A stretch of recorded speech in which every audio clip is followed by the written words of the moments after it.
right, welcome. We are playing Grans and Goblets, a Raging Grannies game.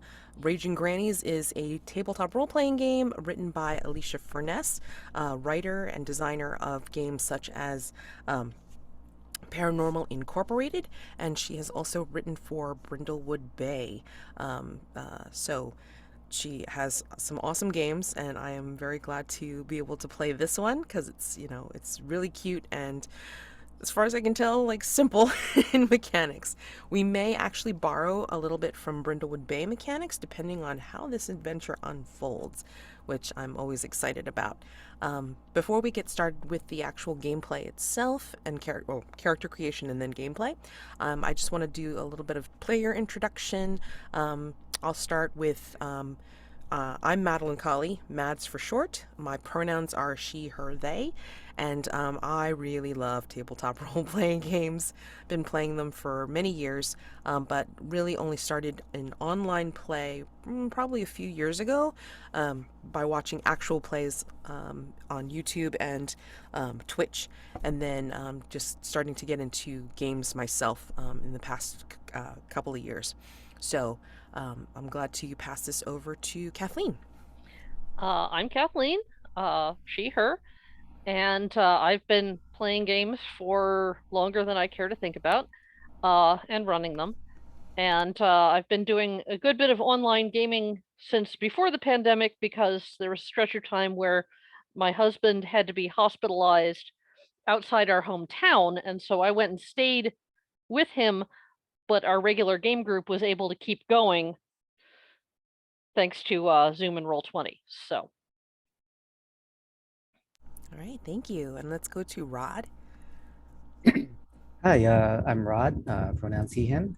Um, gosh, I haven't done a whole lot of, I haven't really started online gaming until about maybe maybe a little more than a year ago at the Gauntlet. And that's where I know Matt's from. So yeah, but I've enjoyed it a lot. There's definitely convenience from playing from home. Uh, I've not played Grannies before, but I saw that Matt was running it, so I was like, oh, cool. Um, so I'm looking forward to see what fun we can have tonight. Awesome. Thank you. All right.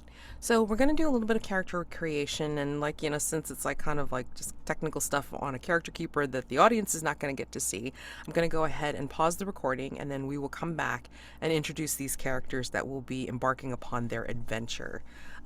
So let's go ahead and pause the recording. Hmm. Okay, we're back. So, Raging Grannies is a game of fantasy fighting grandmas, ridding the world of evil between tea and bridge. Use the wisdom of age and a lifetime of experience to rid the world of monsters, usually human, and ageism, also usually from humans. Yeah. So, they've created their characters. So, I'm going to have each player introduce their character, and then up to the hidden talent. And then if you want to also give the stats as well, that's cool, because then we can kind of hear like how the character's formulated. And then when we're done with the characters up to the hidden talent, then we will form their bonds. There's specific questions which work better like if there's a party of four, but I mean for the most part, I mean, they can just ask each other, and we'll just fiddle with the questions, to suit the purpose. All right, so Kathleen, please tell us about Valda. Valda is paladin, or retired paladin. Uh, she's strong and tough and not slow on her feet, but not particularly quick. And as for how knowledgeable and friendly and personable, not so much. In other words, guts 2, stories -1, hustle 0, grit 1. Uh, Fights with comically large weapons, particularly a monstrous two-handed sword that, when I have it slung across my back, has occasionally given me problems with doorways. Uh, and what not everyone knows about me is that I like to knit. What I knit is not necessarily attractive in the eyes of others, but it's warm and it's practical, and insofar as you can get me to admit it, it's made with love. Thank you. Let's hear from Rod about Celeste. Celeste is a former witch. I think she had a bad child eating habit, and then she's completely tried to reform. Um, um, and I think she got, well, depending on who you ask, she either got kicked out of her coven or she left them because their interests no longer aligned. Her fighting style is a weapon for any occasion. I picked that to reflect versatility of magic. Um, her hidden talent is backyard rodent watching, specifically squirrels, because she believes that they are the wisest of the goddesses' creations. Nice. Yeah. Oh my gosh. All right, so we're gonna go back to Valda and we're gonna ask a couple of questions. Again, since it's only the two of you, I mean, like, you're obviously gonna be like involved with each other, and maybe you've known each other for a long time. So, with Valda, how how long would you say? I'm just gonna, like, give Garner a guess because, again, being a little bit elderly, you might like, have a little bit like flexible memory, let's call it. Okay. How long do you think you've known Celeste, and how did you meet? Oh, I've known her for a long time. Uh, we met, we kind of overlapped or crossed paths several times before we really became friends. Uh, Back when we were both in our more active days. Um, Indeed, at least once I was leading a group of people chasing a certain child eater out of town. Um, but I do believe that Celeste is reformed. Still keeping an eye on her. Uh, but I believe in giving people second chances. And so when we wound up settling down in the same village, uh, I kind of reached out a hand of friendship, I think, and made sure that she knew that I wasn't bearing a grudge, even if I am still quietly, you know, keeping an eye. All right. I'm gonna like actually come up with two new questions. So I'm gonna ask Celeste now. Celeste, what faux pas did Valda make that you cannot let go of? Oh, uh,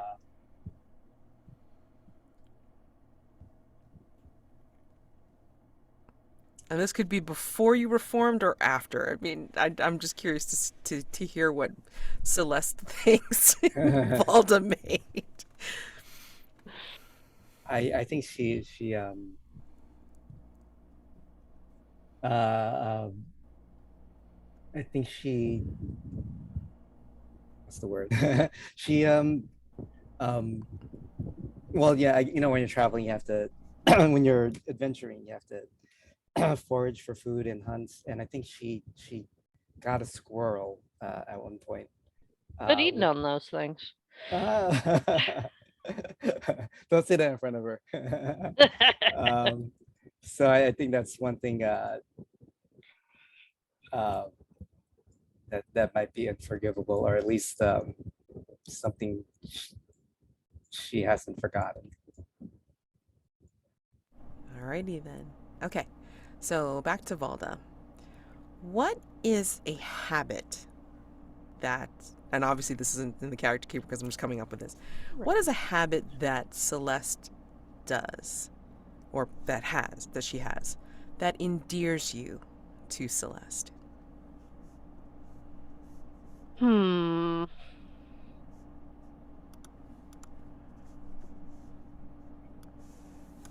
Let's see.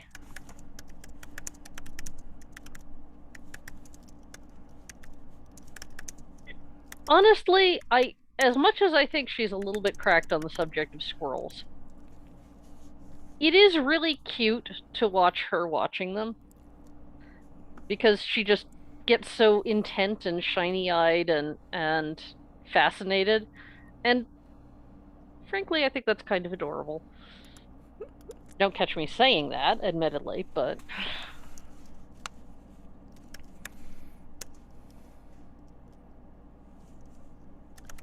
Okay, and then Celeste. I mean, like, write this down and then I will ask it. What did Valda do for the village that made you like her or made you enjoy her company?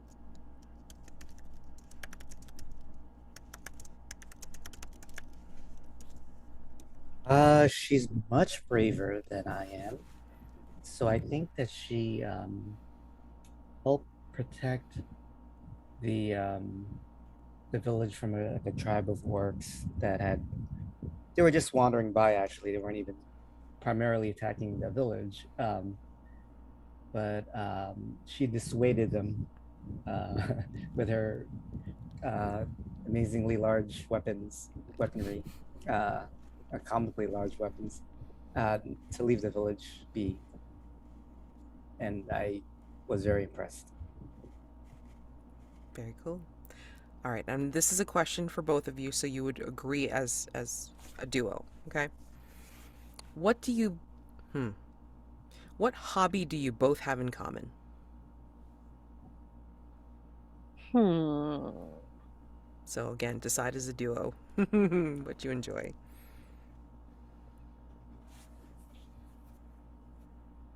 Gardening, baking, let's Um, see.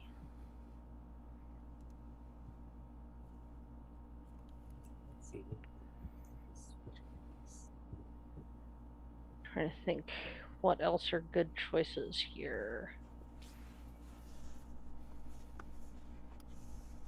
Uh, Especially for hobbies that are good to share. Mm-hmm. Hmm. Oh, maybe there's a game that we play Oh, there we regularly. go. Doesn't have to be a real game either. I mean, like, you Yeah. between the two of you can like describe it or name it or what have you. Let's see.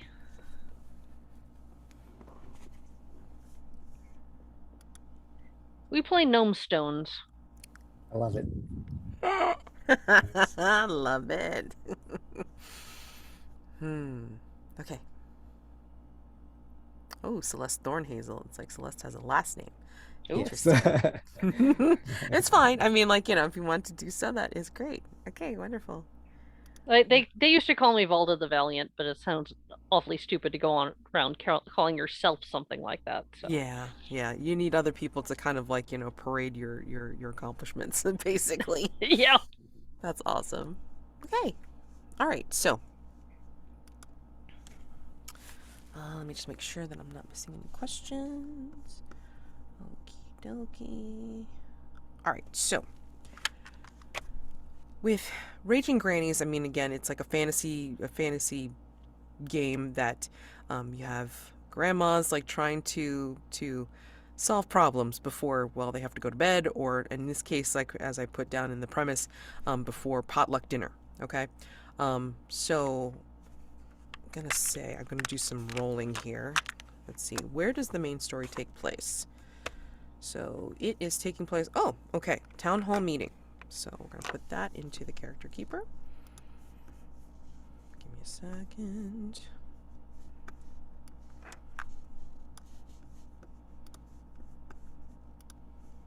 Okay, and then I will keep that second question a secret until later. All right. Ooh.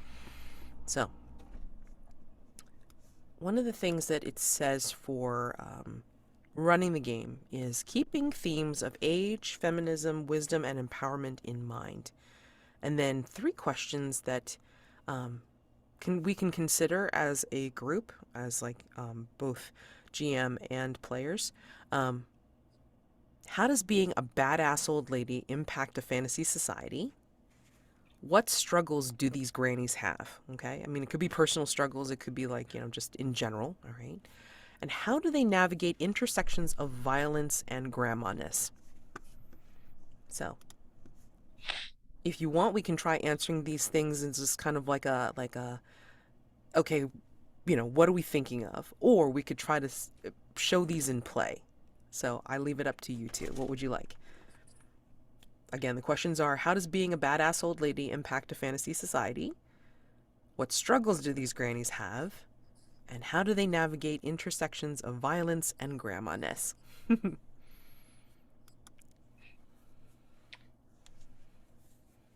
Let's see. I think batting around the questions at least a bit, even if we don't come to any absolute conclusions Oh, yeah. now and decide to If you can change your answer round them later, out in play. And yeah. I think the intersection of violence and granniness for Valda is that she's not terribly good at being a grandmother. Uh, she having kids was not so much a post-retirement thing as a took a few years off from adventuring, had the kids, basically dumped them on her husband and went back to adventuring because she's kind of knitting aside kind of the opposite of domestic. And so once she retired from active adventuring and tried to settle down, she likes being there for her grandkids, but she's not really the cozy jar full of cookies and kiss your boo-boos better kind of grandmother. More the buck up kid, today I'm teaching you how to use a shield properly grandmother. And so I'm not quite sure how the kids feel about that. We'll see.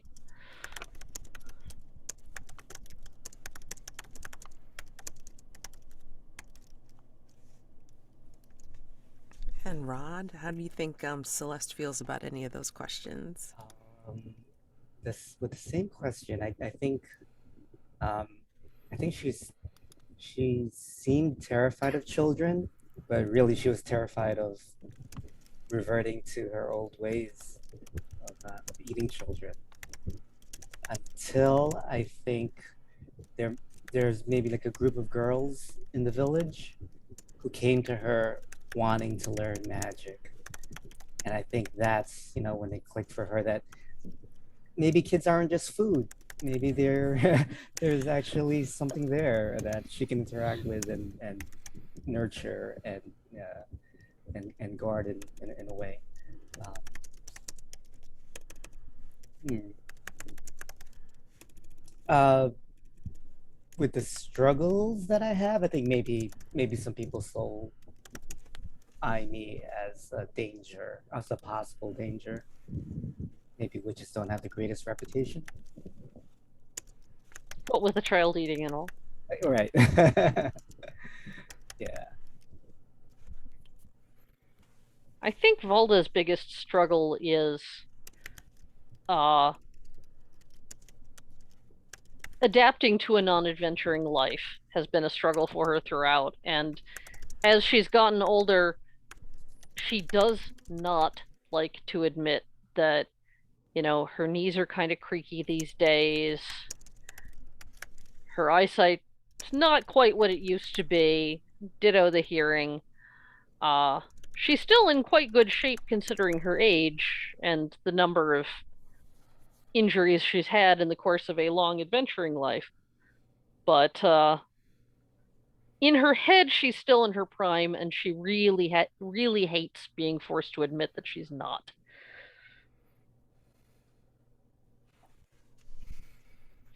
And then the first question, which is, interesting that you two are making it the last. How does being a badass old lady impact a fantasy society?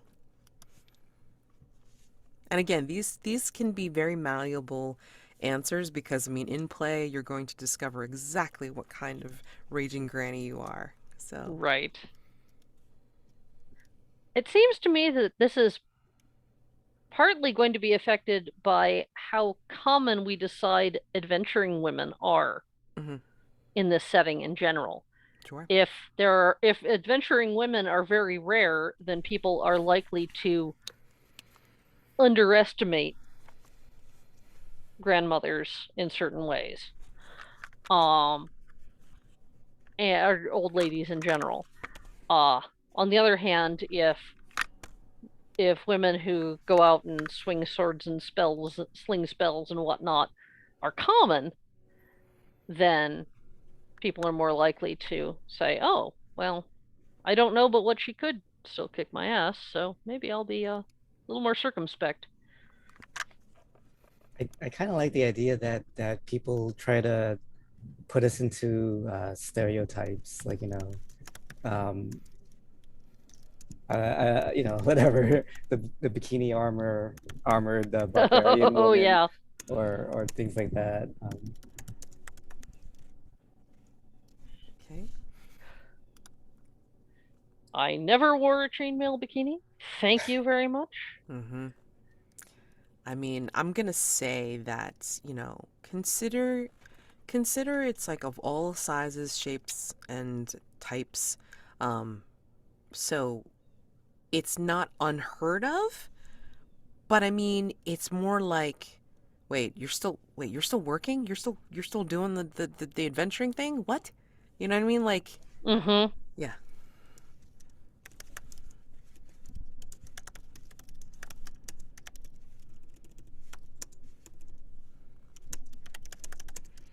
So,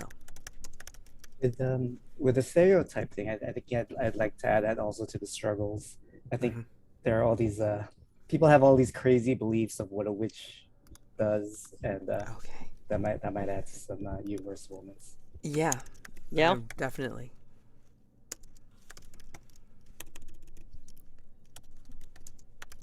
What they can do. Okay. All right, wonderful. All right. So, um we're going to start by saying that you two are attending the town hall meeting that evening in your village. Um, paint the scene. I mean, again, I'm borrowing a hell of a lot from Brindlewood Bay mechanics and such. Paint the scene. Each of you would give me a detail of what makes your village the village that people like to stop in when they're on the adventuring trail.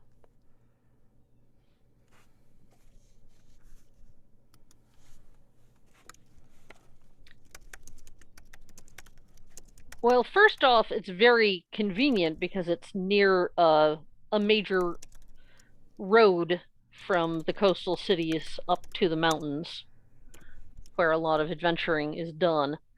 But the reason they stop here instead of another, in preference to other villages along the road, is that we have excellent orchards here and people stop for the cider.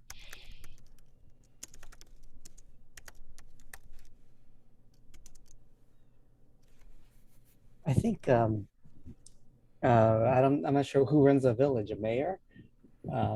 Could be. The the mayor of the village is she likes to tout herself as a also as a former adventurer. Um, I think Valda and I know that maybe she did some, but I think maybe she read more books or stuff. But she, because of that reputation, this village is welcoming to other adventurers. Um, yeah. Okay. No, that's great.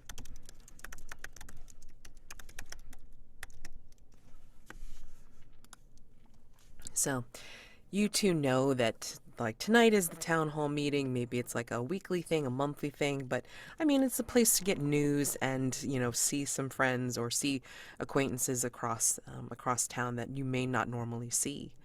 Um, Before that, though, you find yourselves like doing your.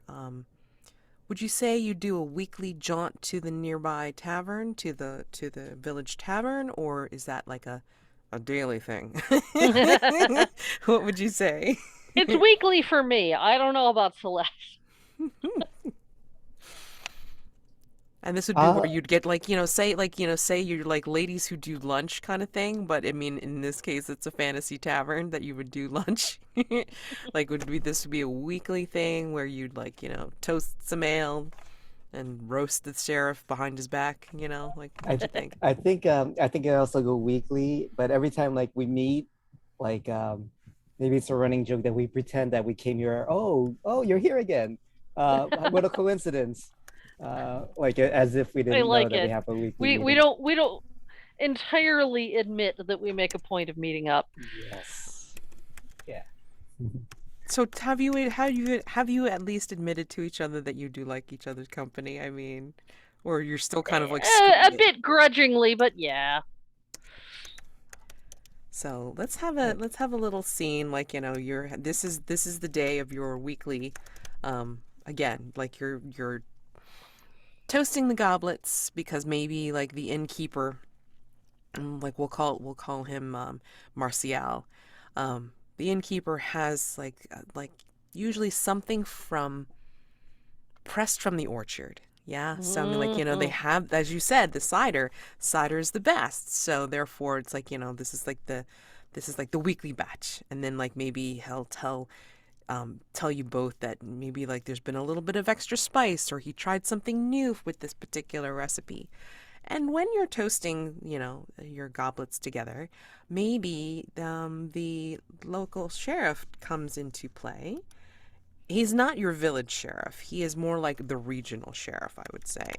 And then the regional sheriff, he has a name, but you two call him something else because you don't find him very competent. What do you call him? Hmm. Old bumps and lumps Oh, I like it. because he has a lumpy head and a bumpy body. I don't know. I mean, little old ladies can call him whatever the hell they want. It's great. All right, so goblet toasting with weekly cider recipe. I like building worlds a little bit, especially for something like this. So let's have a scene where you two are having your goblet toasting, and then Martial, the innkeeper, will come up to you and say, "Oh, your lady's back again. Oh, this is great. Hey." And then like he places like two huge mugs of this stuff, like they slosh as he presses them down onto the table. This is, hey, got a great recipe today. Go ahead, before you sip, take a sniff. Take a sniff. You smell that? You smell that? Tell me, what do you think it smells like? Go on. There's a bit of, is it nutmeg? Yeah. Hmm. And there's something sort of toasty, nutty. I'm not sure. Toasty, nutty, yeah. Celeste, come on. What do you smell? This is apple cider, right? Yeah. Yeah. I smell an invitation to trouble. Oh, no, you got it. You got it. See, I knew she was gonna get it. Yeah, but you were right about the other stuff too. Had it a little bit of toasted nut essence, you know. And Mm. and he leans over to Celeste and's like, "Your squirrel buddies were around. I saw their stash." I And take a sip and thoughtfully. mhm. swish it as he's talking. Hmm. Hmm. Hmm. I like it. I like it. Ah, Add awesome. something special.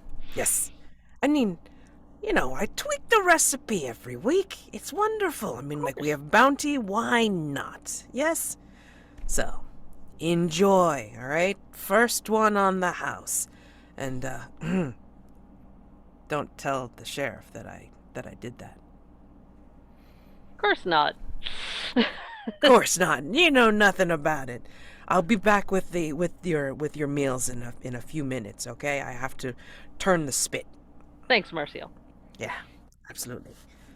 So, Yeah, Celeste will drink heartily. Indeed. and you hear other folks like in the tavern like talking about the sheriff by his actual name. But you two can pretty much discuss old bumps and lumps if you'd like. So do you suppose he's swaggering round about the fact that he managed to stop those kids from letting the goats out of the pen Yeah. again? As if that takes any lawman to do. Yeah, I don't know. These small people have to puff themselves up so much. Yeah, I suppose. You hear from outside as you're finishing, well, as you're kind of getting to the middle of your cider. There's a bit of a ruckus. You hear young voices outside. Maybe your table is like right by one of the windows, and you see two tallish figures like rush past, and then they burst into the doorway. When they come in, you at first can't quite tell what's going on because they're both hooded and cloaked, but they see you and they immediately rush over. Grandma, Grandma, Grandma! It Yeah. is. Go ahead. Go ahead. I was just saying, what is it? Yeah, I mean, because you don't see their faces. But Yeah. when they come near you, I mean, the two that come over, once they show you their faces closely under their hood, both of them have gray beards that are starting to come down their faces. The mustache that's like, pretty much like, whisking almost over their noses. And their eyebrows are bushy white and getting bushier by the moment. Grandma, Grandma, I don't know what happened. I don't know what happened. It's like, what's this? What's this stuff on our faces? And Okay. mind you, this morning they were 10 years old. Twins. Okay. Breathe. Okay. There you go. Okay. So tell us what happened. He tries to straighten up. I mean, if you don't have any names, I can give them names, but I mean, like, I'd just be curious to see what you think. Timken and Jimin. Are these your literal grandchildren? Yeah. Oh, okay. Can you tell Timken and Jimin apart? With a little thought. They've tried to pull the switcheroo on me enough times Yeah. that I've learned the tells. But if I just see one in passing, I don't necessarily get Right. which is which.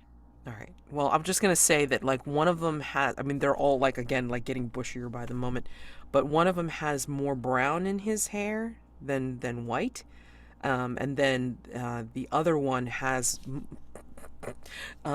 hair coming out of his ears underneath dear. the hood. It's like, Grandma, Grandma, Grandma, I don't know what to do. I don't know what to do. And then yeah, I don't know what happened. We were out in the woods, and we were gathering stuff for for potluck tonight, and all of a sudden this started happening. It was like almost like watching a mirror like get old. What do we do? Okay. Celeste, this sounds like magic, so you might know more about it than I do, but I think the first thing we're going to have to do is go to where you were in the woods and take a look around. Maybe you walked into some old curse or something. Oh no! How do we do that? How do we get rid of it?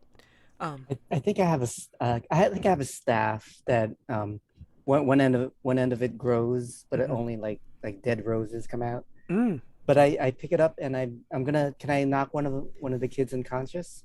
I did. Sure. What are you doing? I'm Out of trying to character, I'm help. fine with it. In character, not Yeah, so yeah, yeah. fine. No, well, I know. I mean, I was gonna say it's like we're gonna roll for it, but I mean, I'm just curious. Like, okay, what? Yeah, I just want to see if maybe the curse doesn't work if they're unconscious. So I'm gonna look at I'll look at the one I knocked unconscious and compare them to the one that was not is still awake.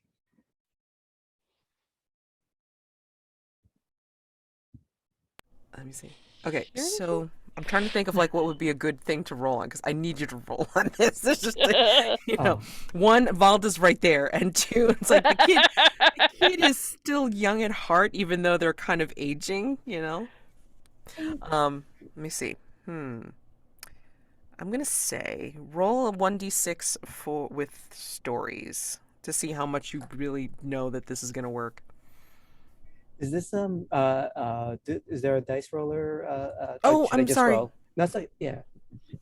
No, I don't have one handy. I have a dice in my Okay. nearby, so I can just roll. Yeah. I rolled a 3 natural plus stories is 2. Okay. 5. Okay. So 5, you succeed. That's fine.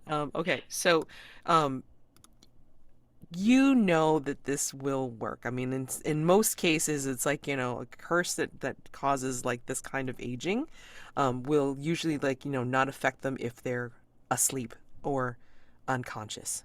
Yeah. So that is your solution to it. Do you tell Valda this is what you're going to do? Probably after the fact. So you just So reach out and whack my grandson. right, right, right. Well, one of them, just one of them, not Yeah, both of them. Um, yes. so you succeed in doing this, and one of them is now knocked down on the floor. Just as And I I thought. am out of my chair, shoving the other one behind me and looming at Celeste. Okay. I will. I'll point to the unconscious one with my staff. And say, look, Walda, he's stopped aging. Uh, you come out from under behind her. I No, lift no, my no, no, staff no, no, up. no. Okay, there's we need to find a gentler way that knocking my grandchild upside the head. Actually, you're right. We need him to show us where he went, where they Yeah, went. Okay. and and if we have to make him sleep, maybe you can give him a nice sleepy time herb tea or something. Oh, of course. Marcial comes over and goes, uh, "Who's this old timer? I mean,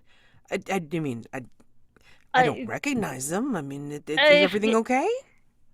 family of mine, we're sorting it out. Oh, oh, oh, oh. There's a bit of a family emergency, so I'm afraid we're gonna have to leave. I'll come back for more of that cider later, though. What would you like me to do about him? Um, uh,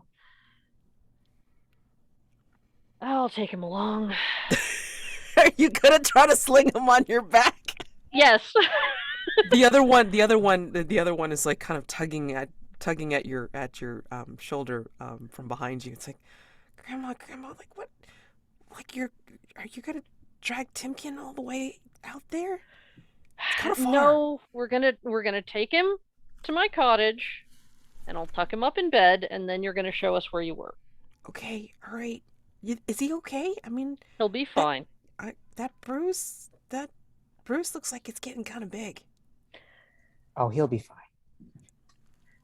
Celeste will make sure that he's fine. I say, looking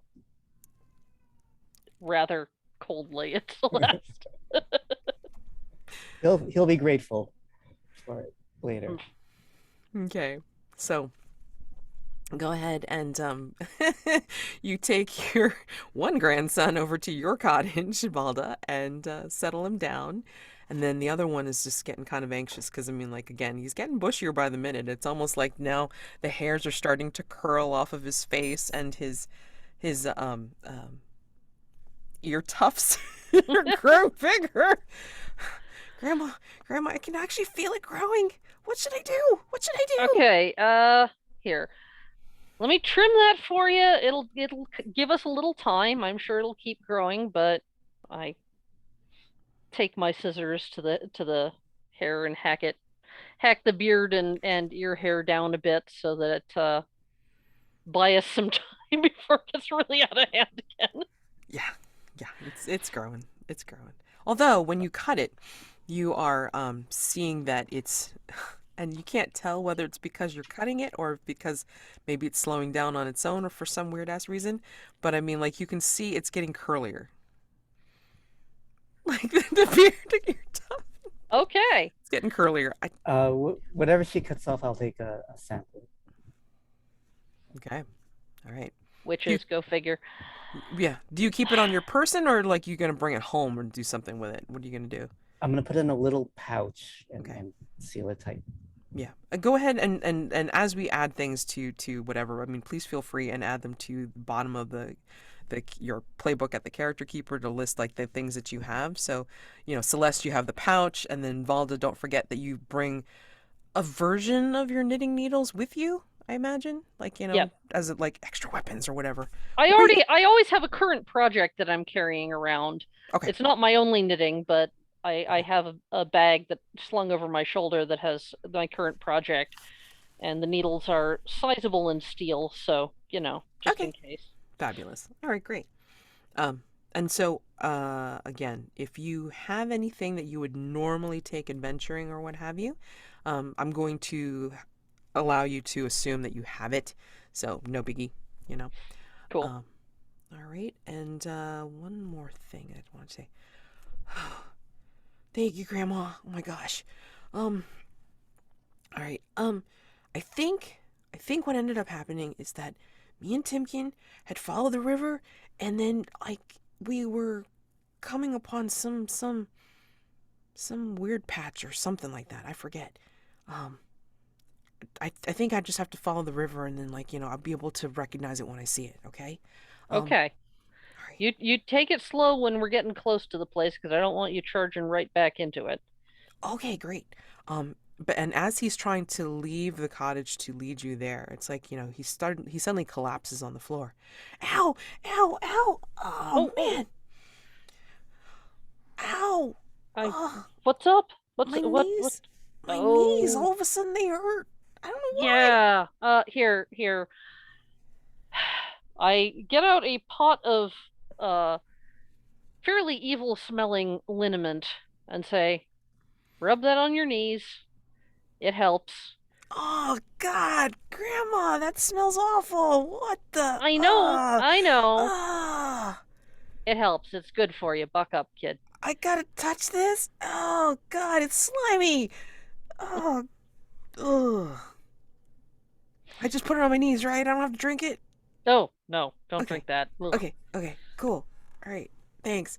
And he starts rubbing it on his knees, and he feels a little bit better. I mean, like you can see. I mean, like, you know, the his legs, which were a cultish, you know, youngster or whatever before, now they're kind of like getting that kind of like saggy skin look, and maybe they're looking a little bit mottled, you know, Mm-hmm. um, Knobbly in the joints. nubbly in the joints. Yep. And he's just rubbing, and just like, you know, you see like the relief starting to come on his face, but he's like, "Oh, does this smell come out, Grandma? I mean, oh man." Eventually.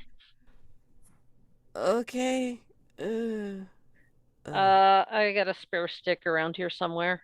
thanks. I mean, like they still kind of hurt. I mean, I is this how you feel? Yeah, a lot of the time. You And he get look used to it. And he looks over at Celeste with wide eyes. It's like, do you feel this too? Oh, I'm perfectly well. Thank you. And he Uh, uses the stick to help get himself up from the floor. Um, and given it's the hour mark, we're gonna go ahead and take our first 5 minute break before we Okie doke. begin the journey. all right. All right, so see you in 5. Okay. All right, so Jimin is looking concernedly, like kind of like back towards where you put his brother to bed. But then it's like, Grandma, I hope we can figure out what's going on. I mean, I can We literally will. feel this like growing on my. Is this what it is to be a man? Oh my God. Oh, It doesn't usually come on this quickly, I'll tell you that. I mean, he's scratching at his beard because it's like it itches, Grandma. Oof. I know, I know. All right. You're gonna be okay. We're gonna get this figured out. Mm-hmm, mm-hmm. Uh, haven't dealt with exactly this before, but I've dealt with a pretty good array of weird problems in my day. So it's it we'll figure it out. Miss Celeste, have you seen this before? Oh, I've seen worse. You've got it lucky, kid. Oh, Um, okay. mm, And he uh, proceeds to use both hands to hold the staff, the thing that you gave him, and then he's just kind of like almost like stepping and rowing himself just to make sure he's not going to put too much pressure on his knees. um yeah, so he's like, oh, okay, I think all right, we went down, follow the river, and past the orchard, and then we were out of town because like mother wanted us to get like some of those herb plants that she likes, the ones that like kind of smell nice, not like this stuff that you put on my knees, Grandma. Yeah, she wanted him for eating, not fixing arthritis. Yeah, okay, all right. So as he leads you out of town, you see there's almost like a clear demarcation of the village from the outer limits into the forest. What do you see that kind of marks the edge? I mean, it's not like a signpost or fencing or anything like that. But what do you each see, as you're leaving town, knowing that you are into the forest?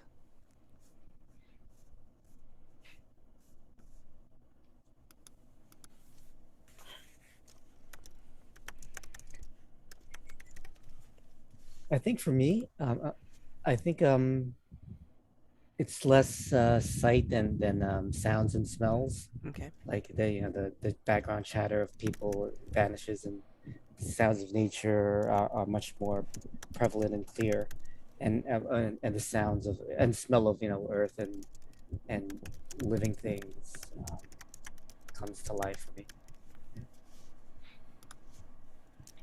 For me, it's those plants with the darn little burr stickers that love to stick to your trousers, and people pull them up around town, but nobody pulls them up out here, so they're everywhere.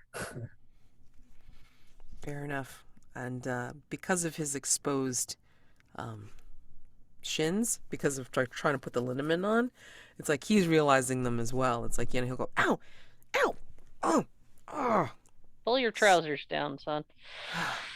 And he like kind of bends down, and then he's like, oh, oh, ow, oh, gotta do that slow. And then he slowly like inches his way down the stick to make sure he just unravels the the the, the trouser legs.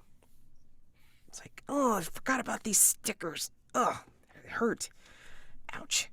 Um, all right. So we were like going around this way, Grandma. Okay.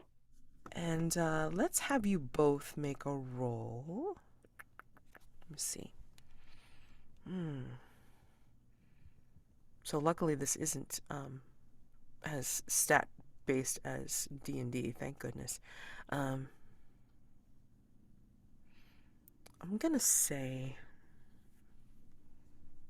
You're gonna do this with hustle Okay. because like you start to hear in this, like as you go into the wood, you start hearing something that sounds like hoofbeats or like not a stampede per se, but I mean it sounds like there's like a lot of activity starting to come at you. Um, just want to see like how fast you two can react. Okay, so you're Okay. each making a roll 1d6 with hustle.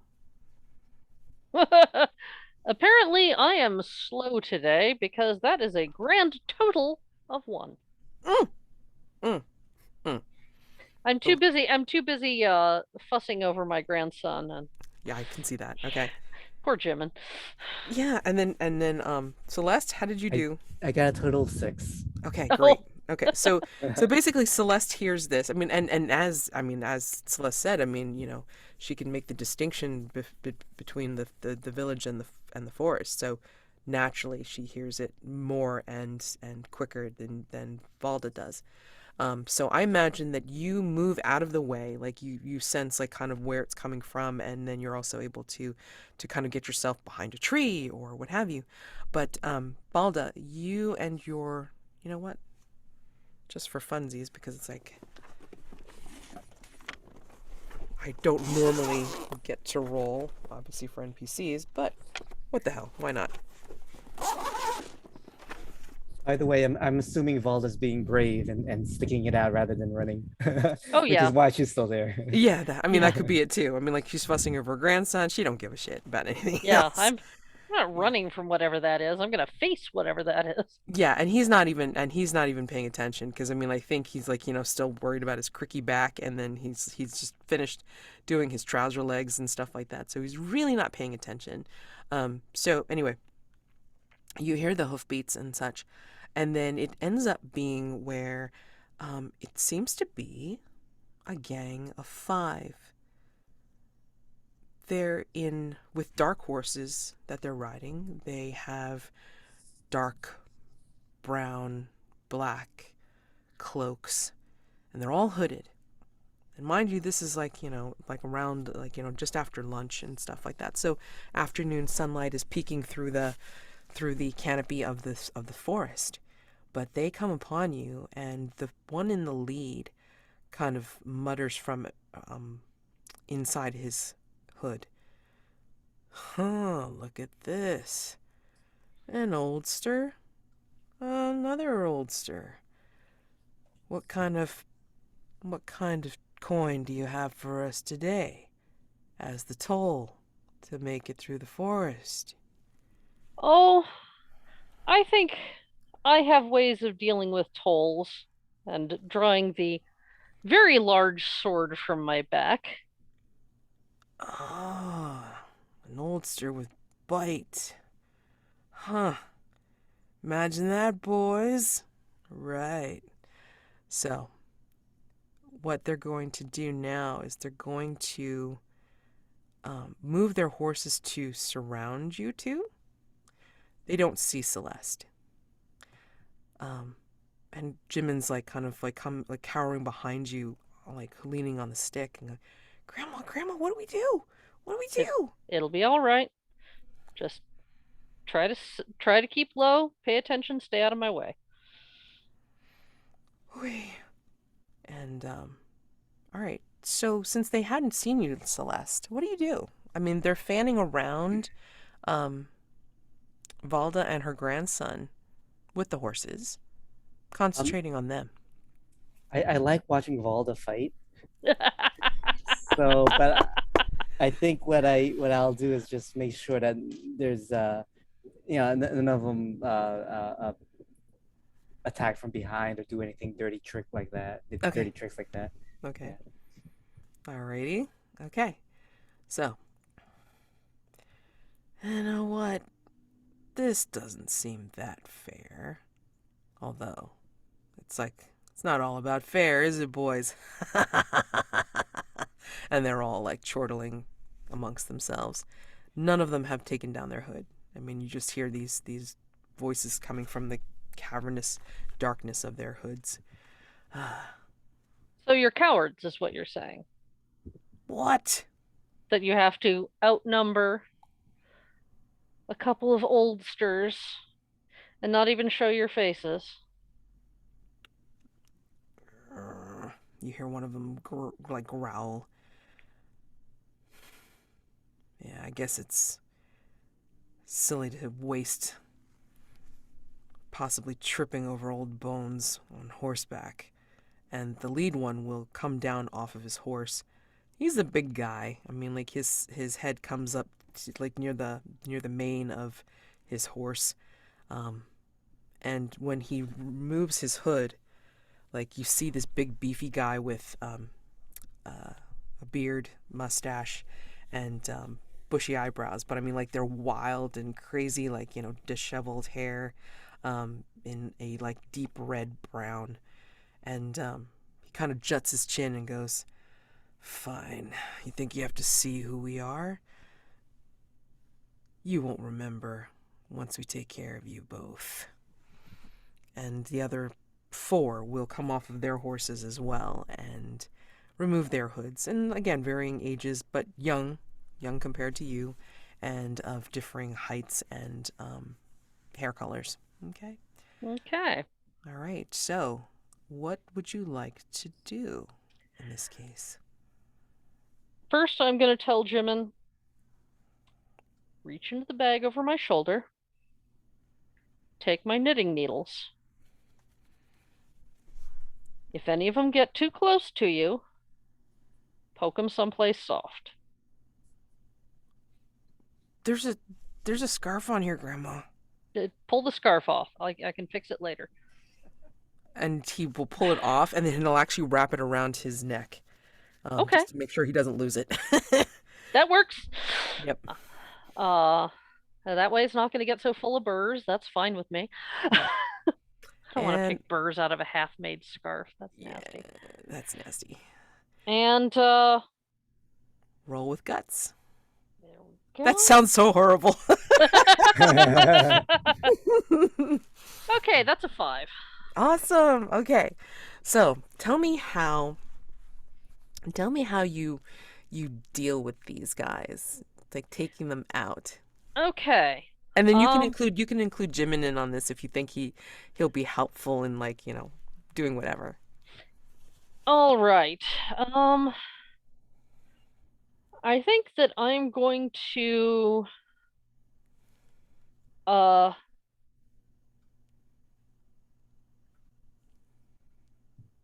suddenly move forward as if I'm going to attack the leader, but sidestep at the last minute and whack the one on his left across the head with the flat of my sword. Knock him down. Spin around and let's see. I did that. Whack the one on his right with the flat of my sword. Jimin standing terrified at my back, Mm-hmm. holding up the 2 knitting needles. Mm-hmm. I think he's back to back with you, so as you Yes. move, he's keeping contact so he knows where you are. Good boy. Good boy. I've taught him something. Mm-hmm. And as the leader comes out of his momentary wah, I slap his blade down with mine, bring the point of my sword up to the pit of his throat, and hold him at sword point, and say very loudly, "I don't want to have to kill any of you. If you're good boys and you run along and you don't bother anyone in this village or in these woods, then I won't regret it, and I won't make you regret it. Do you understand?" And as in unison, the three that are conscious say, "Yes." Good. Now, I pull back far enough to let the leader swallow without being afraid of puncturing himself, and say, "Now, pick up your friends, sling them across their horses, and be on your way." You haven't seen the last of us, Grandma. Celeste is gonna come out now. Oh, okay. Okay, go ahead, go ahead. And she'll just say, ask them if they've seen anything strange in the woods. That's a point. You boys have been rattling around the woods. Have you seen anything odd? The leader's gonna be a bit, what's the word? Sarcastic and say, odder than you? Yeah. I mean, there's plenty of woods between here and the nearby town of Farmin. I mean, I don't know what would be considered odd. Strange magics? Anything like that? Well, if anything, I mean, there's old biddies over at Farmin that come out into the woods as well. Near them. But don't know what they're doing, and and he kind of looks around for a minute, because he's like thinking, now that I think about it, I don't remember going to, well, bother them, and now I don't know why. That's weird. And he just kind of scratches his head. It's like, can we go now? I don't want to see you again. Well, hopefully we've seen the last of you. And he will nod to his compatriots that are still awake, and then they grab the other two, sling them on the horses as you've suggested, and then slowly ride away, the leader being the last one to leave. And he'll kind of turn around and look at you over his shoulder and just kind of give you a begrudging well played, and leave. Whew. Oh, that was amazing, Grandma. Oh my gosh. I mean, I had the needles up and everything, and I was about ready to stick them in the eye if I had to. Yeah, Was that boy. good? Was it good? Okay. Yeah, Cool. absolutely right. Oh man. And good job keeping contact with me. That's how you fight with a partner. Yeah. And I feel like I gotta sit down now, Grandma. There's a stump right there. Here. So while he's resting, I guess I'll talk with Valda. Yeah. So he was saying he couldn't remember. Something funny going on over by Farmin, by the sound of it. Do I know of any witches in Farmin? Hold on a second. Sure. Farmin near next village. Just trying to make sure I keep track of all these things. Again, one of the failings of knowing a lot of different things and coming up with different things on the fly is that it's well, I want to bring that back. What did I say? You should see the notes I always keep when I'm running something. I can never keep notes because it just goes by too fast, and it's I'm coming up with things on the fly. I love doing that, by the way, but unfortunately, when that does happen, like I said, it's kind of I can't rewind this thing. Dang it. Okay, great. So let's see. Roll me, please, Celeste. Roll me stories. Yeah. Roll me stories. 1d6 plus 2. 4. Okay, 4. Let me see. Okay. You sort of remember. Sort of. You don't visit the nearby village all that much. Or I should say the nearest village all that much, because why would you? I mean, there's plenty of stuff here in this village. which again, I have forgotten, like, if we've named your village. We have not. Let's call it Applewood. Awesome. I love it. Okay. So, yeah, I mean, like, why would you need to? You have the best cider in the county. Um, and so therefore, why the hell would you go anywhere else? And you have everything you need. So, but Celeste, you sort of remember that in Farmin, there's like a reputation for their book club. You've heard of a book club in Farmin. But aside from that, you don't remember anything else about them? Except that they might be ladies around your age, yours and Valda's age. And you find it weird because you feel like you should know more, but you don't. Take the condition, and you can write this anywhere on you want. I'll explain why we're going to do it in a little bit. Take the condition, hazy memory.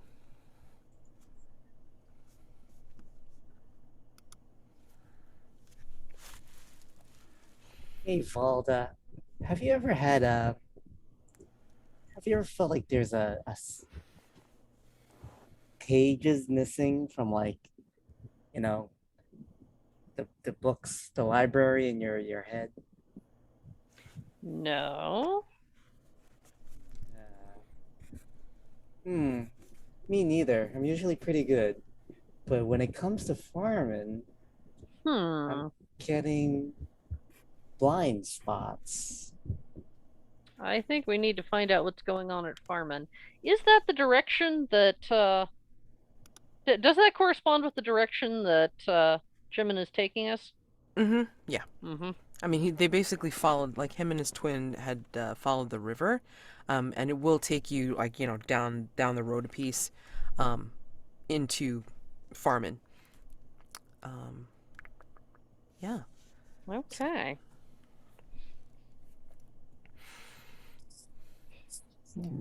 And then I think by this time, like, after you're, like, pensively thinking about it, I think that Jimin's gotten his second wind. Excuse me. Second and third wind. Like, calming down, and, like, he'll haul himself back up on the staff, and then, like, okay, I think I'm ready to go, Grandma. Woo! Okay. Valda, um, would you like me to assist your other grandson in um, keeping the curse on stasis? And I hold my staff. No. I still want him to show us where we're going, and I don't want to have to carry him out of these woods if I don't have to. Okay. Just know though that he's still aging. I know. All right. Well, let's get a move on then. Yes. Yep. All right. So, like, you go on a little bit further, and what he's doing, and again, because of where his mother told him that these flowers were, he's not taking any kind of pathway or road, because there's several different ways to go out of Applewood. Like, you can go down the river, or you can travel by the pathway that's, like, kind of like the closest thing to a paved road for everybody. It's like it's the main road that all the adventurers go on. But he's taking you through the forest for some weird reason. Like, it's almost as if he's trying to avoid the road, and you're not sure why. Something wrong with the road, Jim? Um. Well. And he's trying to, like, not say anything, but he's trying to say something. Did somebody bully you, or did you see something? You seem upset. What's going on here?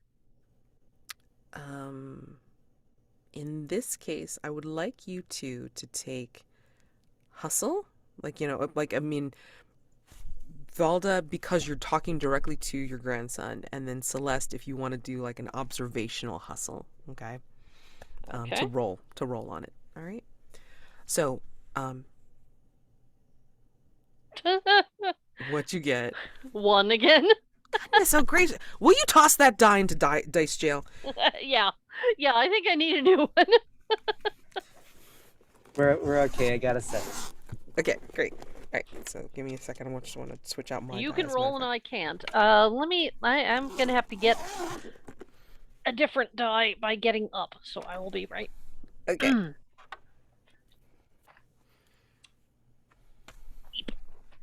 I have a dice tray right here and my big dice bag. There we go. Just in case. I mean, I'm always putting out like on the big dice tray. I'm putting out like all the die. Yeah. Oh, Just- I always punish the ones that are not behaving. So I no longer have a dice jail, but I mean, it's good enough to like just have to know I have like all this array just ready to go, just in case I've got the few that flub.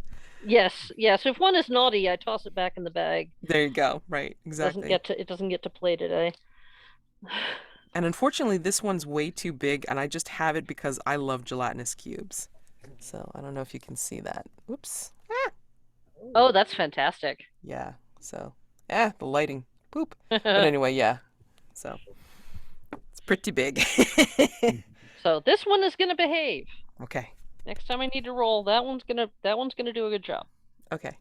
So what he says is that well, maybe me and Timkin like kind of want to avoid the road because like there may be somebody we're trying to like not see on the road because like they yeah, they don't like seeing us on the road and yeah. So Who and why? well, and actually what Jimin will do is like he'll turn to Celeste and say, Miss Celeste, how when you gather things, like, maybe they're not necessarily like the law abiding sort. I'm not talking flowers.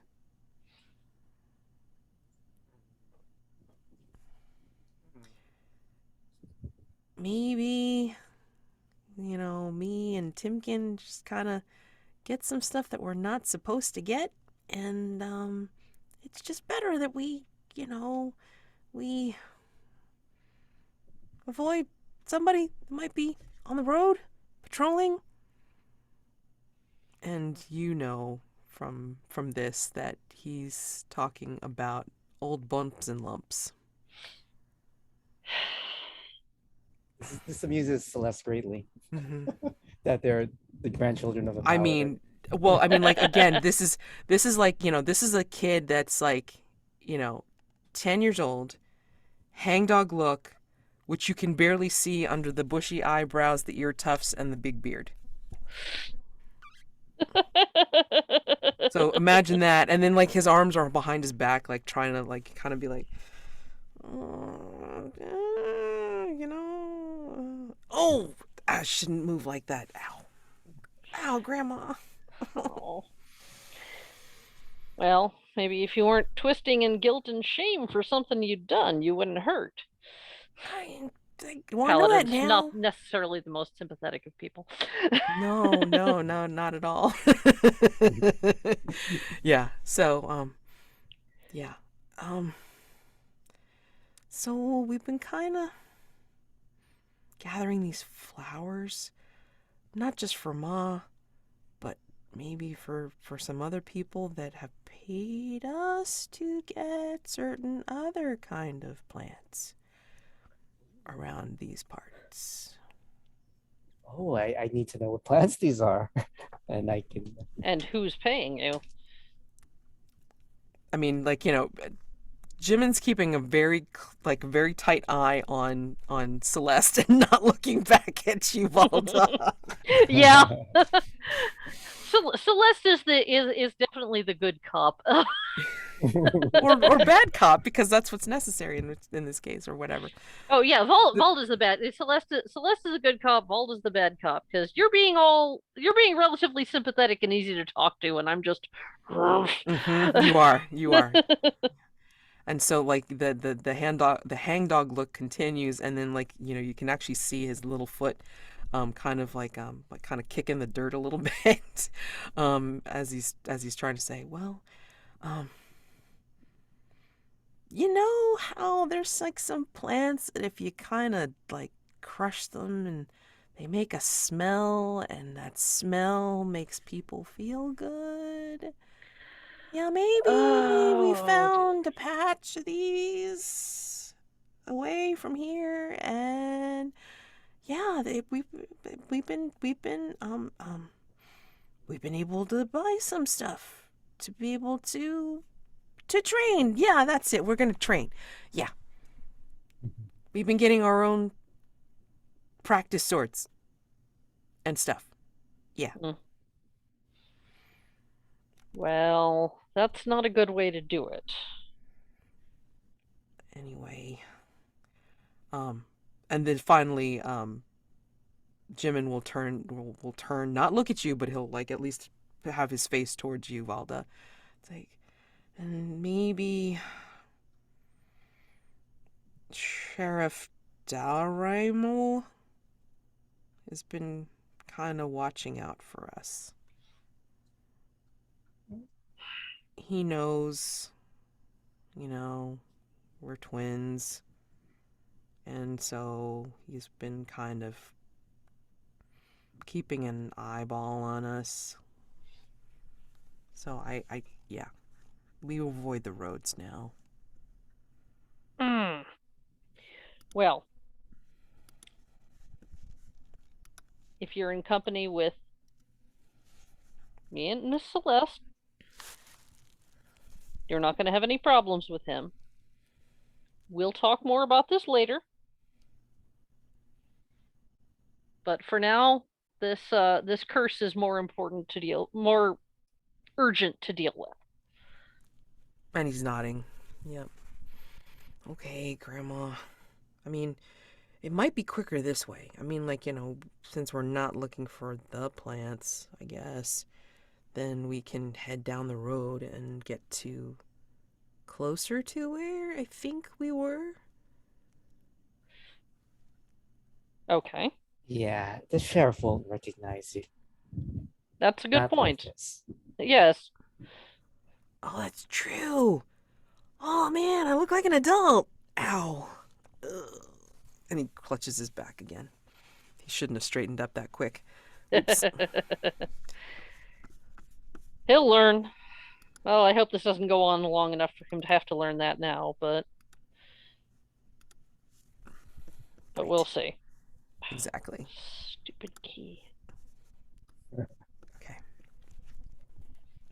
So, yeah, he head down the road, but I mean, like, obviously, just kind of keeping clear, just in case like there's any carts or any passerbys that might be along, and he's leaning heavily on the staff right now to just kind of get through, and then the path veers a little bit, where it turns into like a main road that looks like it's going to head further down along towards Farman, but then like there's like kind of like a branching pathway that looks like it goes further into the woods.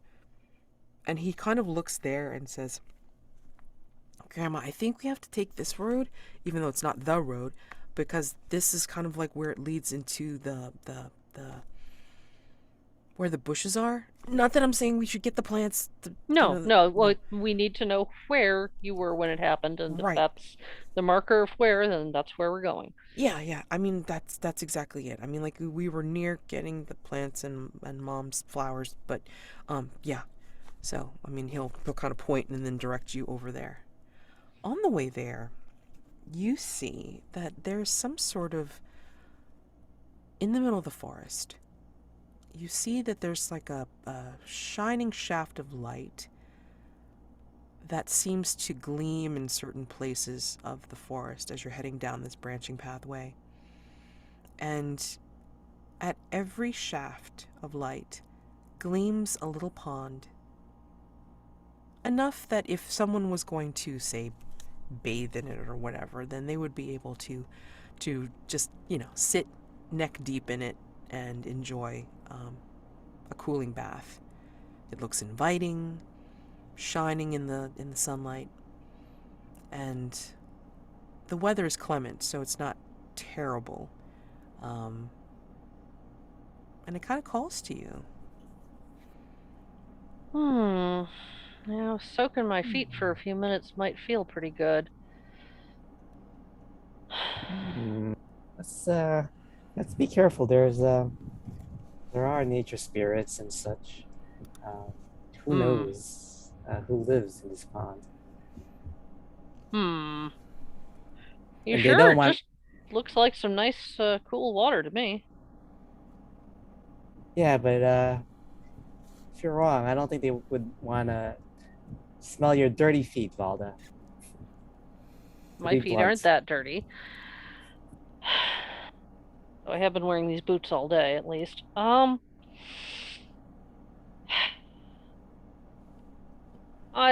don't know. We've been tramping around these woods. You don't have to if you'd rather stand by, but I'm gonna soak my feet for a minute, Well, at least let me look in first. if you must. Now, I can have you roll with stories, Celeste.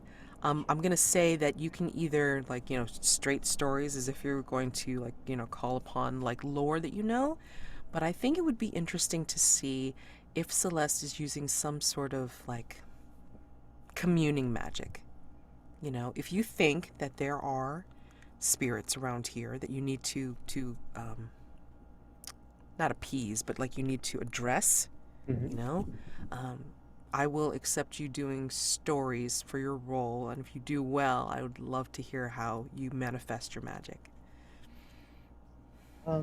Sure. I know, I'm making you worried now. And if I don't roll well, I can tell you how it fails. Yes, exactly. That's the fun of that. All right. Oh dear. All right. Okay. So stories, right? Mm-hmm. Ooh, a 3? Total? Even with the 3 two? total. Yep.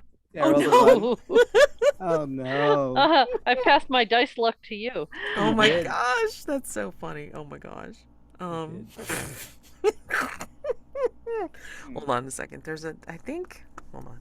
It's not terrible yet. did. Hold on. Oh goodness.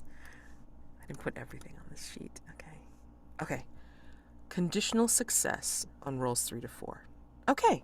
So, give the players what they want at a cost. It's because we're remembering it from playing 2d6, so this is just 1d6. So we just got to remember that. It's like, don't panic, Right. don't panic. It's like 3 to 4 is still okay. Mixed result. It's fine. Okay, so you do. So, tell me what this looks like, in terms of doing the communing magic to just double check to see if there's any spirits about. What does it look like when you do it? I think when it comes to water, it's just a simple matter of looking at the surface, and then the spirits, my reflection becomes the spirit's image, and I can commute. Maybe, and if this sounds good, or if you want to tweak it, I think I lean over and and say, does any yeah, kind of like the witch's version of knock knock, is anyone living here? Nice. And then the spirit, maybe if there is a spirit, like her image appears. Celeste starts talking, and then her back gives, and she falls in to the surprise of the spirit. And Nice. Because you're trying to be all circumspect and polite, and then sploosh.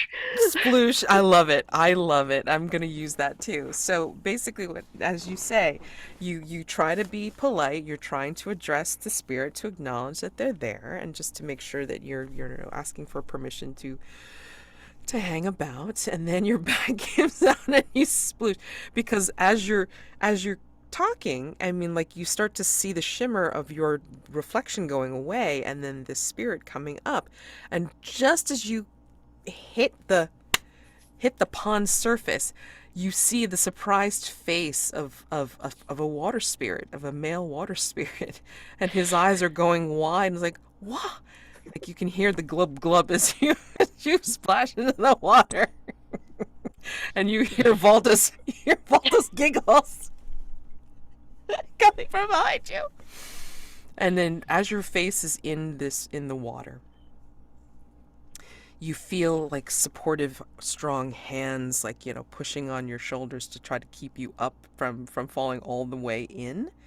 And then you see up close to your face, like this beautiful bluish, greenish male face that has like slits for a nose, but these gorgeous eyes of gold, and then a mouth that looks like it's kissable, but like, I mean, it's a water spirit, and like hair that kind of like looks sea green and just kind of flows out in the disturbance of the water. You can hear him from underwater, and you could see the air bubbles like burbling out as he says, "Oh, easy there. Just want to make sure you don't come all the way in. How may I help you?" And then you feel the hands pushing you up out of the water, and come up with a splutter, a splash. And my hand on the back of your jacket as you come up the rest of the way to help you get your balance. Valda, you see two beautiful, like strong hands, like I'm gonna say like four fingers on each hand, blue, green, and gold, kind of like pushing out of the water to help Oh, Celeste come somebody is out. home.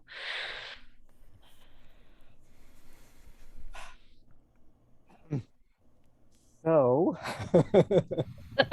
Celeste tries to straighten her robes or whatever she's wearing. Two golden bubbles pop out of the water after you like sploosh out of it, Celeste, and you hear them pop. The one pops and says, "Help," and the other one pops and says, "You."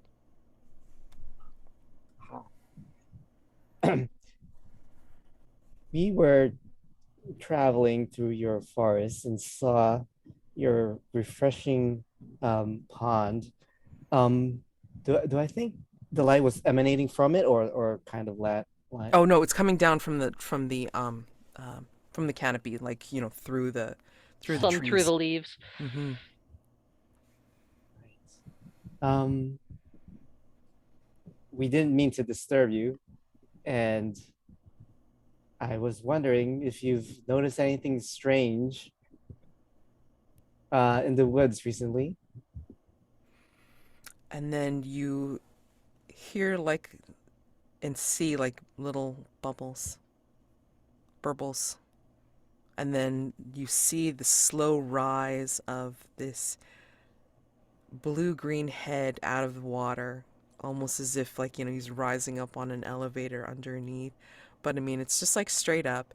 And then again, like what Celeste had seen in the water is now rising up out of it, like the water drenched hair dripping in rivulets of this blue gold water. And then his golden eyes and the slits for the nose, and again very plump lips, and gorgeous. I mean, like like bare chested, and it's like muscled and stuff like that. So, but blue and green, and like kind of like not flecked, but like veined a little bit with gold streaks, and you can see like gills kind of flapping a little bit from his neck, and then the sound will actually come from like the neck area, not necessarily from the mouth. I was asking, how may I help you? But if you are requesting information, then I might need assistance. Do I think he's asking for a bargain, or Yeah, I mean, I think you know enough lore from these creatures that Okay. that he is kind of like asking for um kind for kind, basically, I think. He needs something to be able to acquiesce to your um request. I say I can think of many ways many ways I'd love to help you.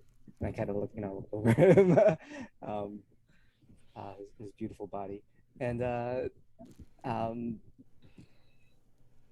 but what I have much lore. I can certainly share knowledge if that is also what you seek. Um Question, Valda, how much of your like are you wearing armor or anything like that, or like is your No, sword?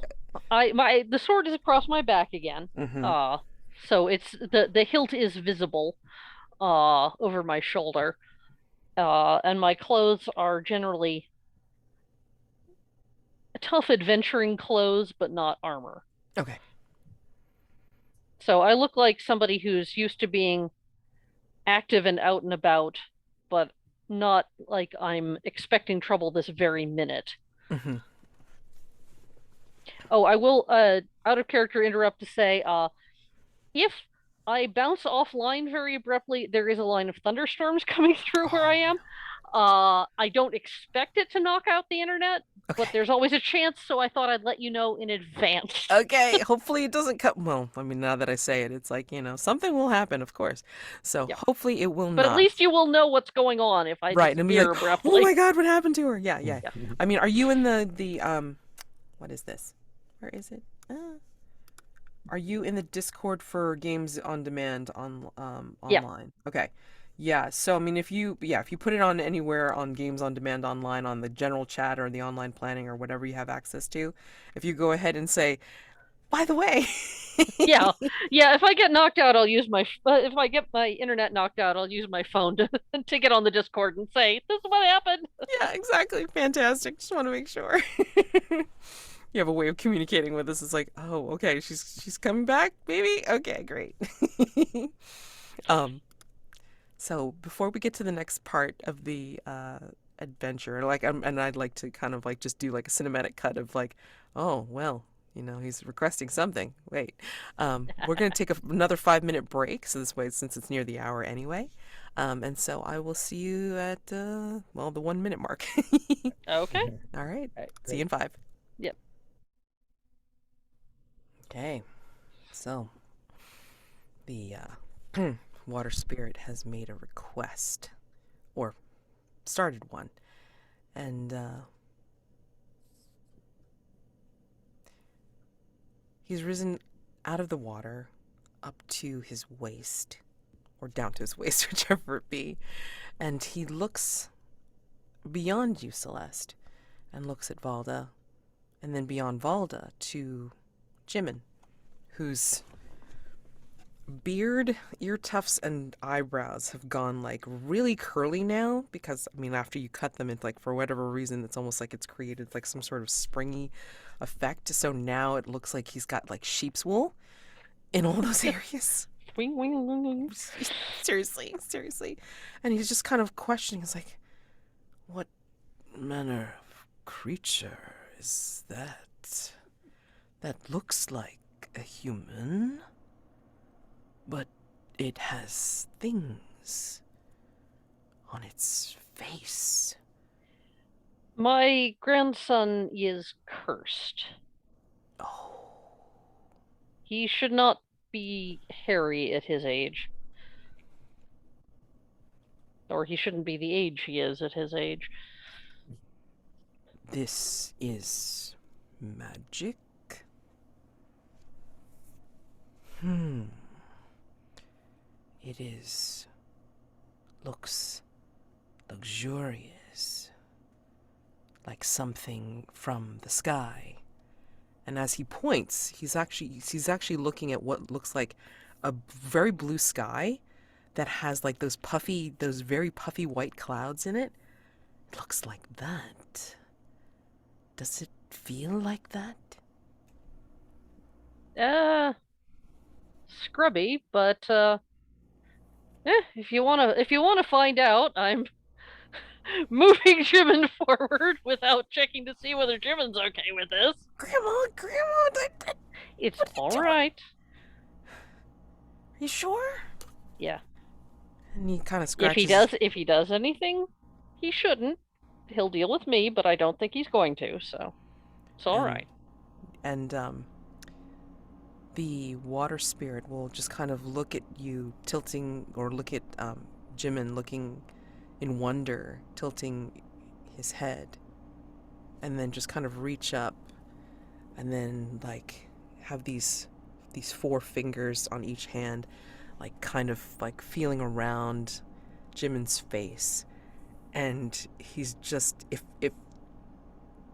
this creature could smile, which kind of does, I guess, kind of mimics a human smile in a weird way. Yeah, he's just like, this is amazing. Can I keep it? Is there a way to keep this? And kind of pokes at Jimin's like ever growing beard. We can it can be cut off without hurting him, so we can cut it off for you. It's kind of in his way at the moment, and it'll keep growing by the look of it.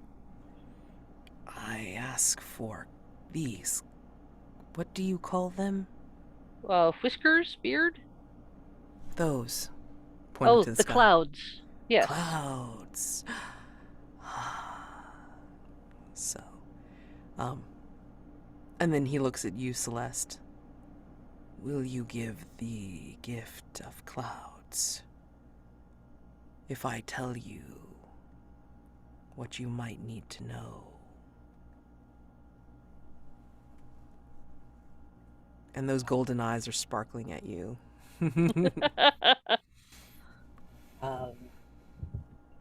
Why, yes, yes, of course. He will release his touch of Jimin's beard for a few seconds as he dives back underneath the water, and then brings up something that looks very waterlogged. I will give you this if you give me some of that. Well, I carry a pair of scissors for cutting yarn and whatnot, so I'm going to hold still, boy. It's a little bit tougher than it was before because, like I said, when you cut it the first time, it became very springy. So it's literally like probably cutting through strands of wool right now. That's the consistency. But yeah, I mean, you're able to get it You're- off. Like albeit like a lot longer taking than it did when you first tried it. May have to get a razor or use your blade next time. But you're able to give enough that like it looks like 2 piles of or 2 handfuls of these clouds. And as he's reaching for that, he hands the book. Yeah. And then he clutches the handfuls in his hands and says, "Thank you." And then he descends down into the water. The last thing that goes into the water are his hands still clutching the whiskers. With a little burble. Burp, burp. I think Celeste just puts out a hand as he's descending so that her hand runs up his body. Yeah. I mean, I think like as you're doing that though, I mean, I think he's like, as he's descending, like he knows to give you a very human wink. Celeste and Valda may both be planning to come and check out this pond again at some point. Sounds good. Sounds great. And so you look at this waterlogged thing that he handed over, and what it looks like is it looks like a book. Well, it's more your department than mine. Put it on this rock Okay. here. Mm-hmm.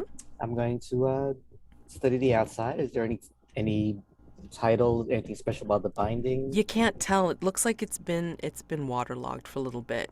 I mean, you can't tell how long, but I mean, again, it's a leather bound thing.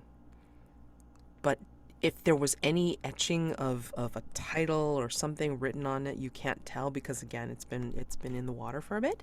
Mhm. But you can sort of discern some things from the pages of this parchment. Tell me what you'd like to do to see if you can identify it. Oh, I think the memory of trees is long, and that quality passes on Mm-hmm. even when it becomes paper. So I'm gonna try to stir its memory of what words are upon it that are maybe faded now. Beautiful. All right. And then, yeah, you can do stories or hustle. Oh, I'll do stories. Okay. All right, let's see. All right, okay.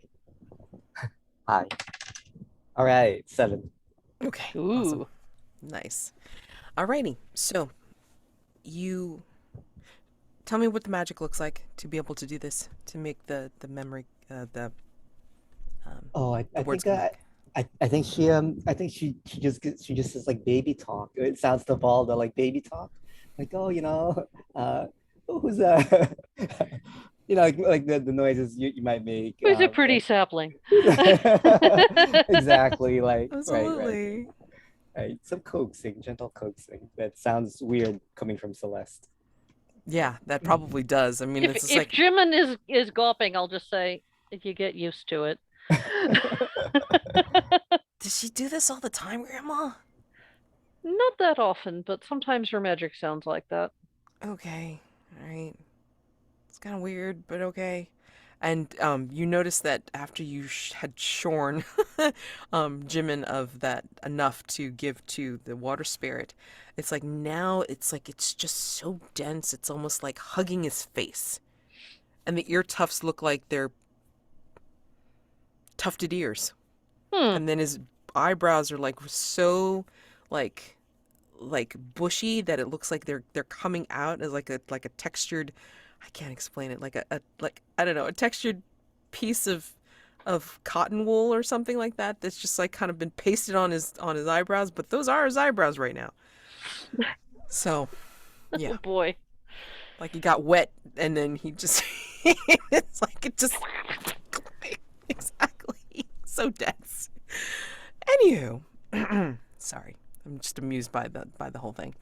Um yeah, so when you go and look at these words, you realize it's a storybook of some sort.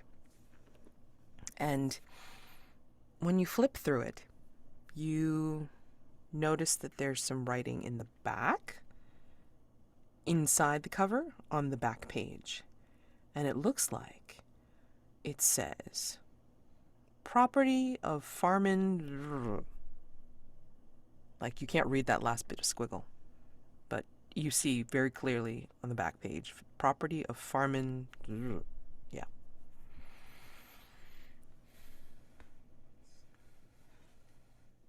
Is it anything unusual about the story of the storybook?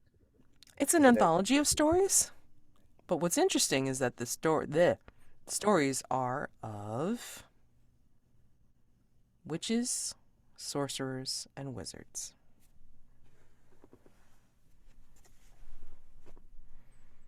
thing? I tell Valda all this. Well, book club in Farman, huh? Right. Hmm. Just out of curiosity, and I pose this to you as a. I'll let you decide. When you skim the tales, are they accurate, mixed truth, or complete lies about witches and sorcerers and wizards. I mean, obviously, you can only speak from your own experience, but what do you think the tale's bias towards? Truth, mixed, or lies? Um, like any story, I think it's a combination. Things get exaggerated, things are embellished, things are cleaned up a little bit since it might maybe it's for kids. Hmm. Yeah, yeah, yeah. Okay. No, just curious to see what you thought. All right. So that was weird, Grandma. I think, I mean, since we're not taking the road, I think we're like fairly close to farming now, and that place that we saw. I mean, I think, and he looks around. I think they. It's weird. It's like thought the. I thought we would have passed the bushes by now, like where Mom's flowers are. I didn't Hmm. see them, and I mean, the place where we kind of get the plants. I didn't see them either. That's weird. I mean, maybe because we took the road for a little bit. Maybe. I Well, think. could be. Well, I know, the two of you run around in the woods a lot, so you're not likely to be casually fooled. No, no, and that's So weird. there's something odd going on. But we knew there was something odd going on because you stumbled into a curse. So, Yeah, yeah. I mean, that's just the weirdest thing. I mean, hmm. Well, if we're not sure about walking straight to the spot, I think the best thing for us to do is going to be to go into Farman and find out what's going on with this book club because it sounds to me as though they may have a certain amount of is of Celeste is Celeste used to you making those gestures? yeah. When I want to talk about magic or enchantment, it's always that stuff. And you know, it's not like you wiggle your fingers a lot when you're doing it, so you're not sure where I picked that gesture up from. No. Not you. Maybe somebody else I saw casting spells in the course of my adventures, but definitely not what you do. Uh, Too funny. Oh my gosh. Um. All right. So he's Jimin's like leading you a little bit further along, kind of looking back puzzled, but I mean, still seeming to be somewhat sure about where he and his brother were, closer to Farman. And so you're walking along and such, and then you hear rustling in the wood, which normally wouldn't bother Celeste or you, Valda, but this sounds like something furtive, bigger than a normal, like, animal or what have you, and almost seems deliberate because it sounds like somebody is following you.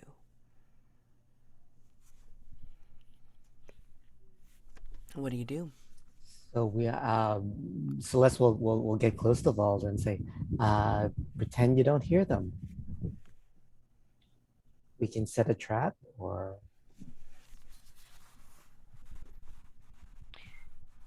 is there maybe a bend in the trail with some thick underbrush or something where we might be able to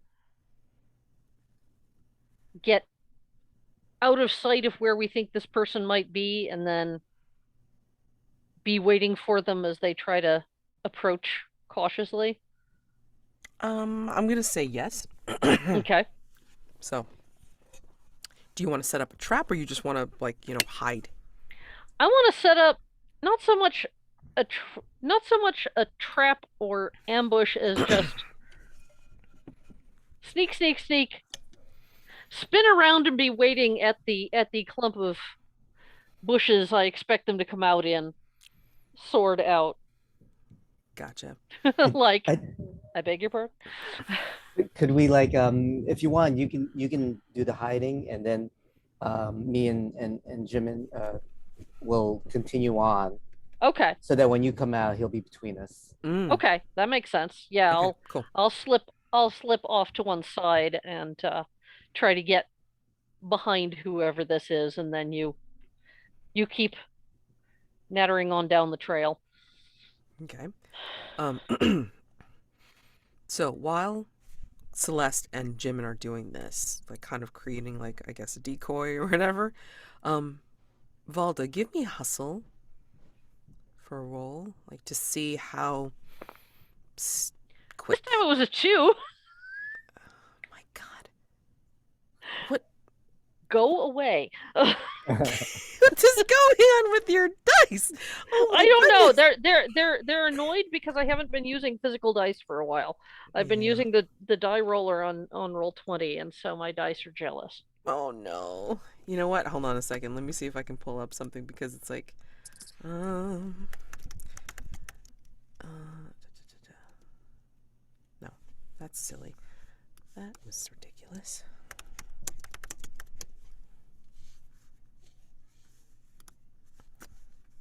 Sorry, thought I had access to. There's a particular one. Rod, do you know there's a dice roller that Gauntlet people normally use? Do you remember which one it is? Roll by me, roll for me, something like that.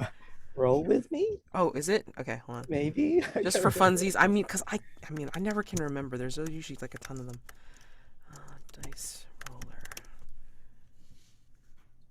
Yep, there we go. Oh, not quite. No. No, not quite.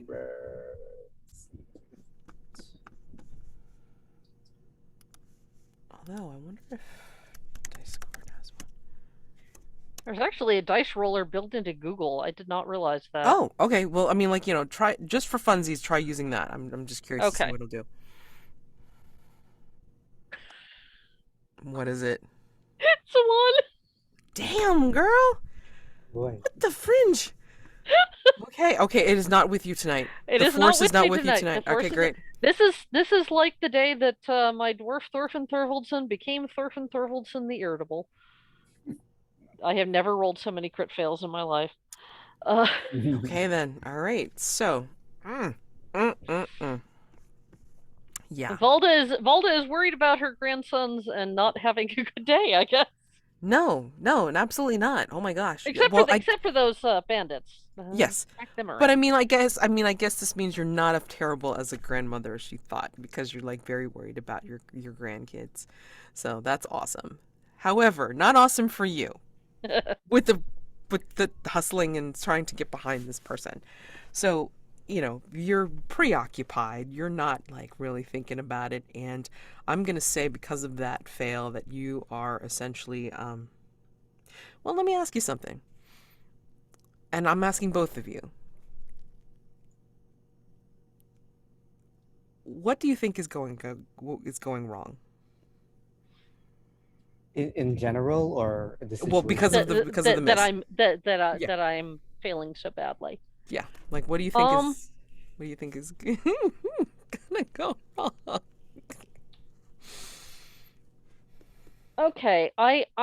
Have been generally watching my step pretty well, but and I've managed not to land on any really crackly dry twigs or whatever. But one foot went straight into like a fox den badger burrow, something like that. And, and making me stumble with an audible oof and rustle some bushes as I attempt to extract my foot. So I'm both making noise and slowed down and distracted from whatever the other party is doing. Um, in in a larger sense, do you think Valda might have offended her deity at some point? Oh, that's possible. If I Mm, have not been adequately observant lately, I mm, may have lost some favor. mm-hmm. Ooh. Oh, Ah, yeah. okay. Yeah, well, that, little too much cider, a little too little temple. Yeah, Yeah. I think you're kind of paying for it right now, Yeah. unfortunately. So basically, what happens is that I mean, like you stick your foot in it, literally, and you hmm, I'll manifest the whole like deity thing in a little bit. I'm gonna hold that one in reserve, but I mean, like what ends up happening is that you make such a ruckus that when you fall down, you literally hear you see a step in front of you, and you hear like a not a booming deep voice, but like just a resonant deep voice saying to you, "Now, really, is that the way that you are trying to sneak up on me? Me, of all people?" You recognize this voice, Valda.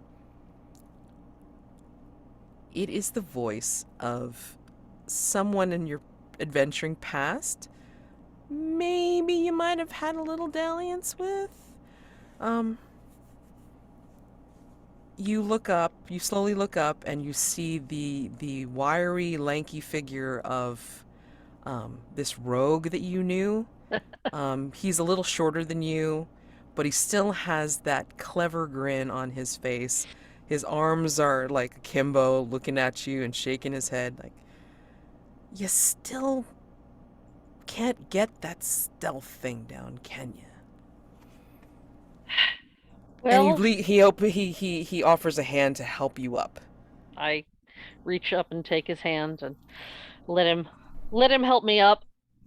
Well, And he takes your hand and then he kisses it, like oh, very gallantly. it's just as well Jimin isn't right here. He'd probably be kind of ooped by this. Yeah, I Grandma. mean, what's this rogue's name? um, let's see. Uh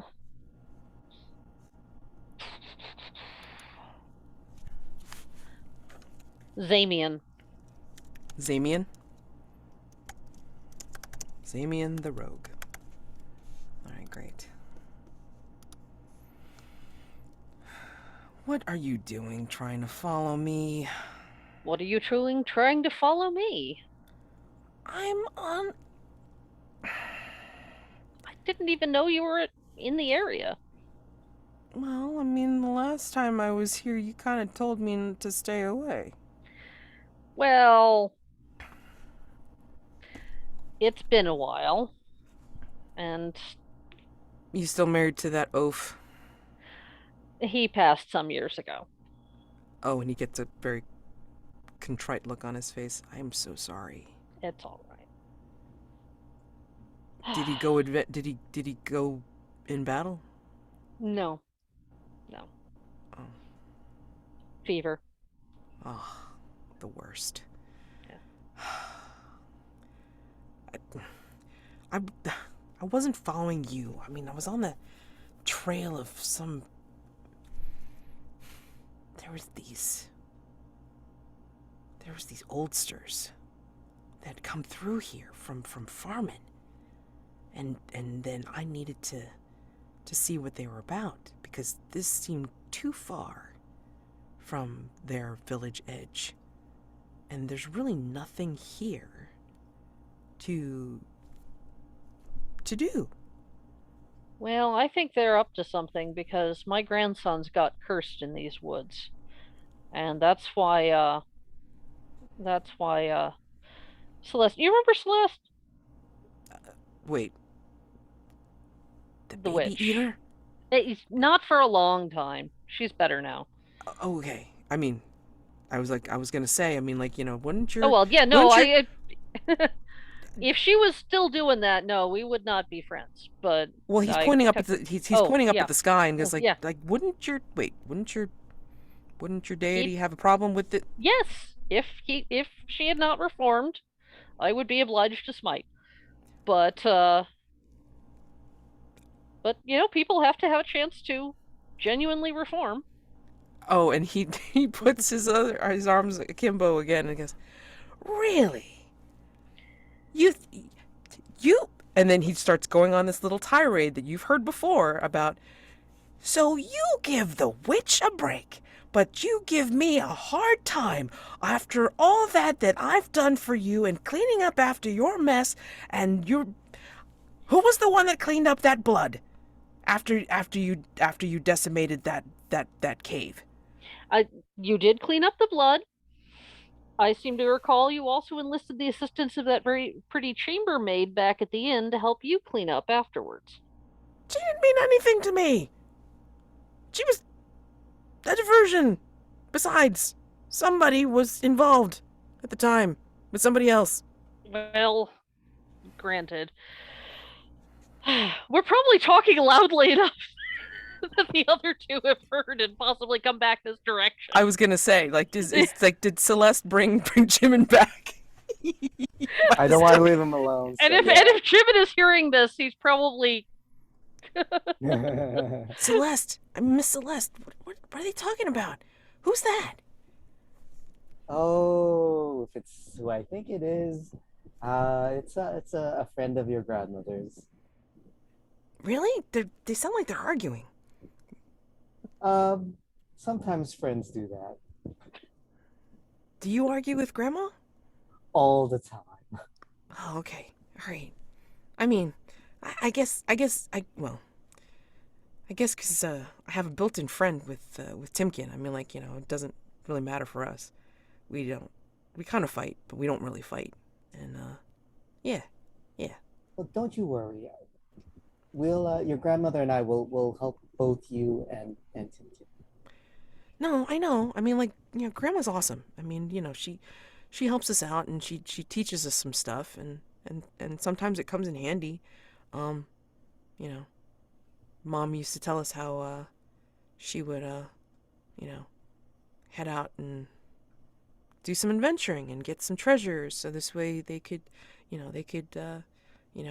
have a home and like, pay for some of the things that Mom needed to do. Yeah, Grandma's great.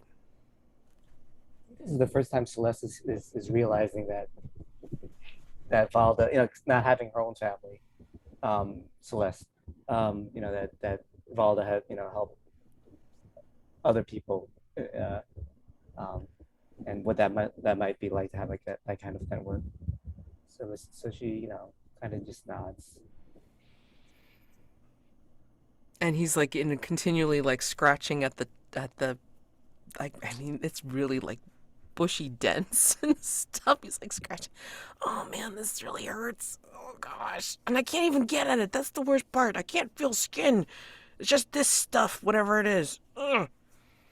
And he's like trying to pull on the tufts in his ears and all this kind of stuff. And then meanwhile, like, we can hear you arguing. Yeah. Damien and I are just going at it. Yeah, I mean, he's basically pulling out all the, like, well, remember when? And I'm hitting him right back with remember when. But then it's starting to descend a little bit as they're getting closer, because then now Zamian's like, starting to remind you of like like remember that night in and then like, we could have and we didn't, and whose fault was that? Yeah, well, my understanding of my vows at the time, and maybe I could have been more flexible. God, vows are important. Vows are extremely important, especially vows. That kind of vows. You weren't married at the time, neither was I. No, but I felt that my vocation had to come first, and maybe I should have been more flexible. You were flexible. I was. Yeah. And which is probably when the other two come up and embarrass Jimin straight off the planet. And just Jimin's face with the beard is like, what little face we can see is just red, I'm sure. Red, and like the mouth, which you can barely see beyond this thing. And it's like, what? I mean, like, literally, like, he says what in the middle of the silence. And I realized suddenly that you're there. Grandma? Um, uh, Jim and Celeste, Celeste, you remember Zamian? Um, And he Lamien gives it like a jaunty salute. It's like, Celeste, Oh, trouble. I'm no trouble, am I, Valda? you're trying to deny that you're trouble. Last I recall, you took pride in being trouble. I do. Oh, I did. I do. And he thinks about it, and he's just like, nah, I do. I mean, I'm he's a head shorter than you are, and uh-huh. he's just got this gaming grin on his face, like, yeah, it's me, you know. I mean, I'm picturing him as a real silver fox type oh, too, he with is totally, totally. Yeah, the yeah, yeah, elegant touches of silver at the temples and the neat little beard, maybe. yeah, yeah. He keeps himself like in like in roguish trim. So Hmm. So, but I eh, am trying to go back to all business now that mhm, I know they're right here. yeah. Um, this is my grandson Jimin.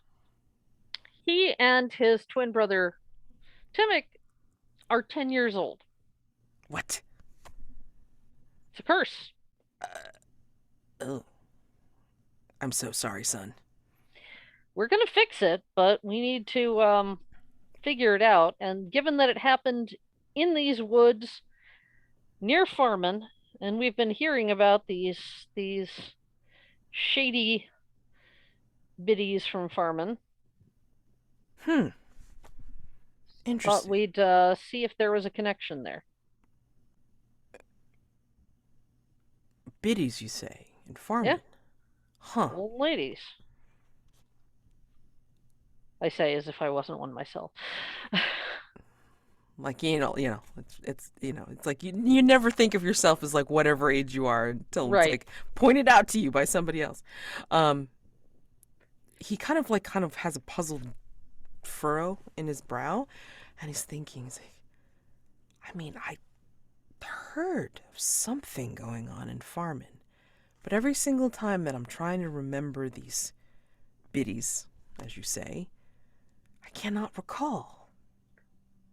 That that fits because Celeste has been trying to recall and not.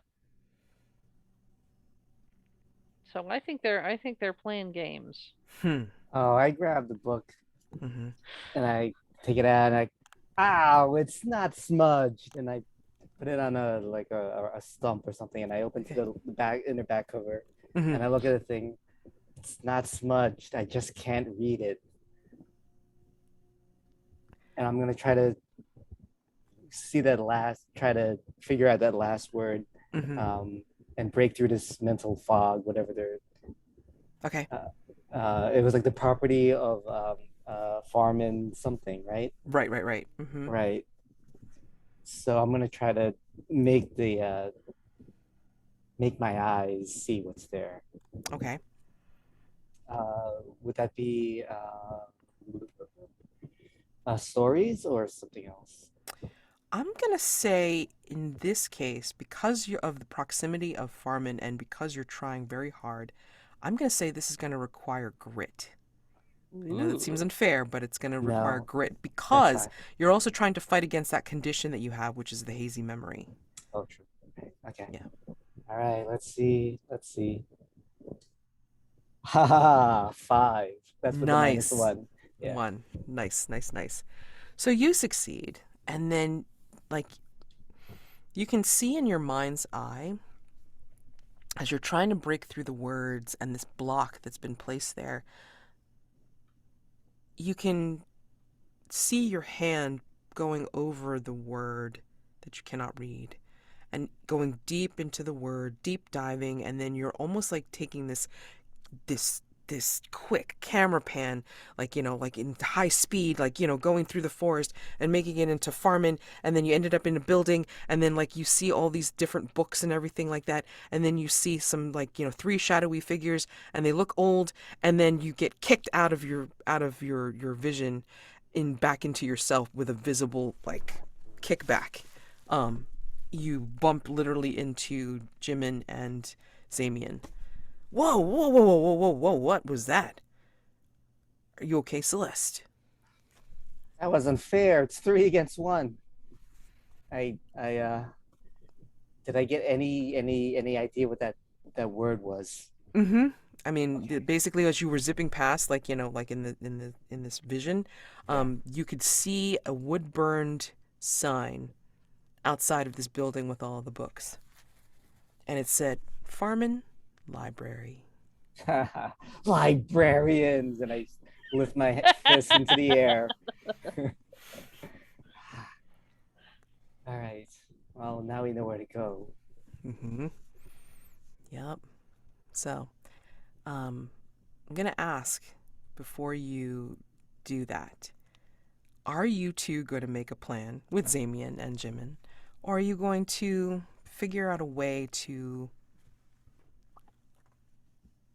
get more information in a roundabout way? You're close. I mean, like, you've got a Yeah. few more minutes or so to figure out how you want to deal with this now that you have a pretty good idea of what you're dealing with.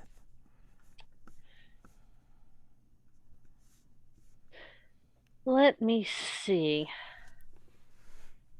Well, I've never been one for really subtle plans. My plans tend to be more of the charge in, kick down the door, and put the evildoers to the sword variety. Um, but this might call for more subtlety. I And say very Zamian begrudgingly. and Zamian looks at you and says, "When have you ever been able to do subtle?" Yeah, well, I admit it's not my strong suit. No, it isn't. He just On has the, that grin on his face, like, no, it isn't. I'll say on the other hand, she has great motivation, and I'll do a side glance at Jimin. Oh, true. Hmm. Is that still growing? I mean, like, because then, like, Zamian's starting to notice that it's now bigger. Like, the puff is bigger. And, Yeah. like, the puff coming away from his eyes, it's, like, now starting to hang over his eyes because it's that big and heavy. Oh God, he's like a sheepdog. Yes. Uh, I'm gonna I'm Grandma, I gonna can't see. Grandma. I'm gonna Grandma, take a where are piece you? of yarn and flip his eyebrows backwards and tie a little yarn headband to Ooh, keep his eyebrows back. nice. It's Nice. not very attractive looking, but it does the job. What's happening is that like now the ear tufts are getting a little bit bigger now. They're starting to hang out of his ears, and it makes it look like floppy dog ears a little bit. Like he's like a cute little Oh. dog with the little floppy ears. Grandma, what do I do? Okay, hold on. We're almost we're gonna confront the people who did this to you, and they're gonna remove the curse, or we're gonna remove them, and then we'll figure out how to deal with the curse if they're not available to do it. You're gonna kill them? I don't want to have to. Can you do that? I mean, you're like the paladin, right? I mean, like you're like the big the big god lady. Yeah, I don't want to have to kill anybody. I want to bring them to justice. If they're slinging evil magic and they won't stop slinging evil magic and we can't bring them to justice, then I may have to bring them to justice the hard way. I hope you don't have to, Grandma. I hope I don't. I hope I don't. I don't want you to have to see that. You're too young for this kind of thing. But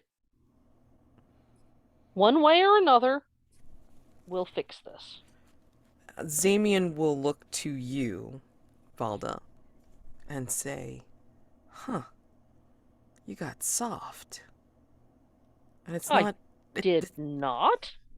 He qualifies it by just staring at you and saying, "It's not a bad thing. You actually care. That's amazing."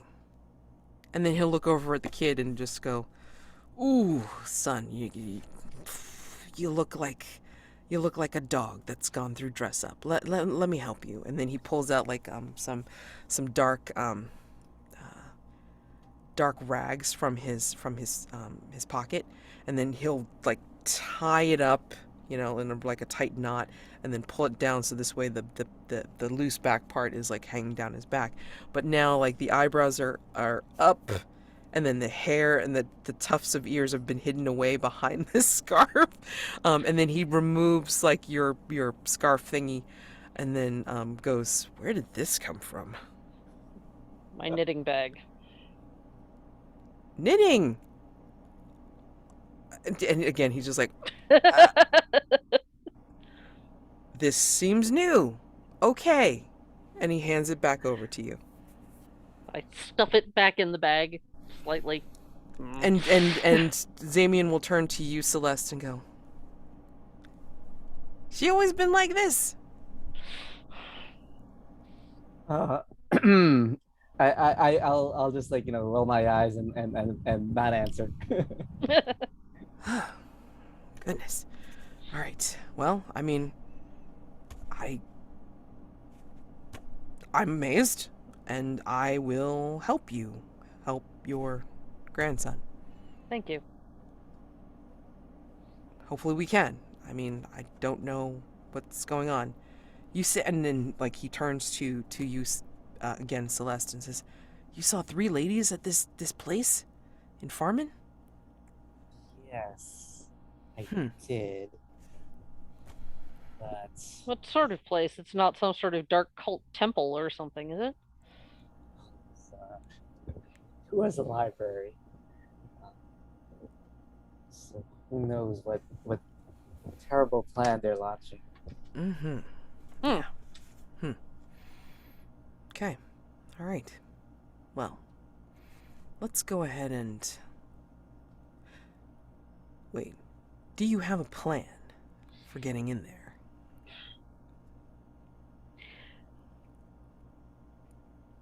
Almost visibly not saying I could kick down the front door. And Zamian knows Option. that look and says, "No, we are not going in the front door." Like, really?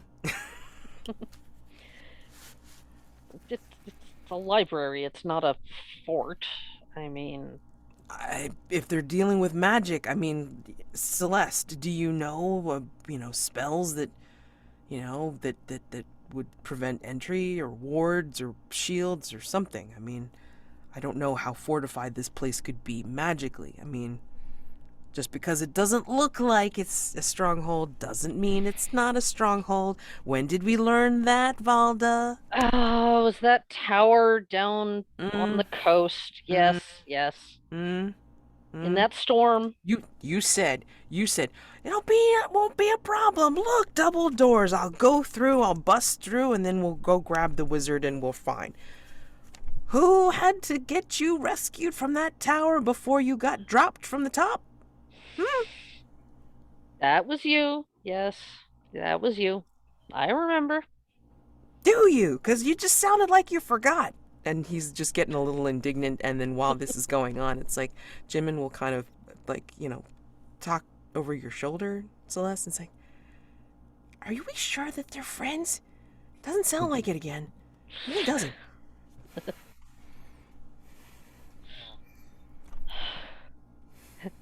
If that kid ever catches us smooching, it's gonna blow his little mind. Mm-hmm. Yep. So anyway, plan. Is there a All right. plan for this? Okay.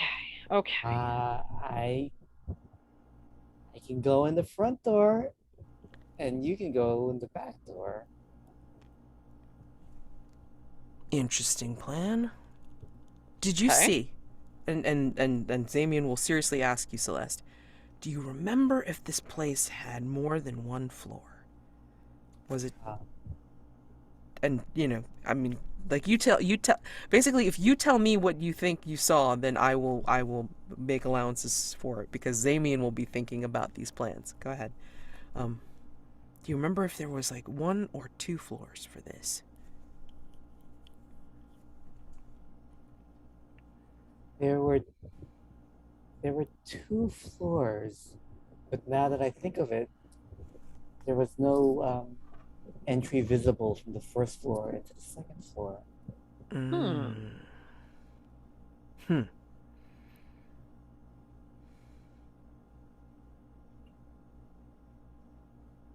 But you can climb. I've seen you climb before. Oh yes, no, I can totally climb, but I'm wondering if it's something like the secret loft. Ah. That one was over in the stronghold, like down like Thurin way. Yeah, yeah, yeah. The one with the hidden staircase behind the fireplace. Mm-hmm. Yep. Yep. Okay. Well, looks like their first means of defense is making us forget. So Yes. they might be using that kind of magic to make you not notice the second floor. Can I you might be Mm. able to I might be able to help keep you remember. can you counter that? I mean, Yeah. how do we counter that? Uh, Give me a second. I think I'm And being a gonna and being a paladin, I'm going to say that you are able to do different kinds of magic as well. I mean, maybe not as extensive as Celeste, but you're able to do, yeah. I mean, you know what? I'm starting to think that like maybe now it's like, when you do that, like if you do that, like, for real, then Damien's going to look at you and it's like, why did you learn that stupid trick from that idiot at the acolyte seminary? What? He was such a ponce, it was ridiculous. Why did you learn that? It seemed interesting at the time. It looks dumb. you'll have to tell me this story sometime. Oh, I can tell you stories. It's like, when we Oh, get no, no, back no. to You are not going to tell anybody stories. No, no, no, no, no, no, no. maybe Celeste wants to hear my stories. Maybe she's an interested party on how you've gotten us into trouble and how you've kind of lost some things. Or maybe how you go in through the front door when I said completely that we should go in through the back because the front door was being guarded by the ogre. We took the ogre down We, eventually. we, we. Well, yes, you backstabbed the. I was keeping the ogre busy We. Yeah. Okay. while you Okay. backstabbed. Yeah. Yeah. Okay. Wait. Yeah. Sure. Mm-hmm. Yeah. Celeste will cough loudly. Okay. Okay. Sorry. Yes. Sorry. Business at hand. Business at hand. This All is right. So this is what I'm thinking. Their primary defense seems to be this for this memory magic, but obviously they've expanded in a gesture to Jimin to incorporate more physical attacks. If you can have some kind of protection uh, cast for that part, I can try to counter the memory magic. All right. Well, my battle prayers should give us at least some protection from the physical manifestations of the magic. That's what they're for. Um, but that does mean they work better the closer you are to me. Hmm. And if we split up, Mm. on the other hand, there's got to be a way. I'll be okay. I think I can take care of myself. You sure? Okay. I've reached this age.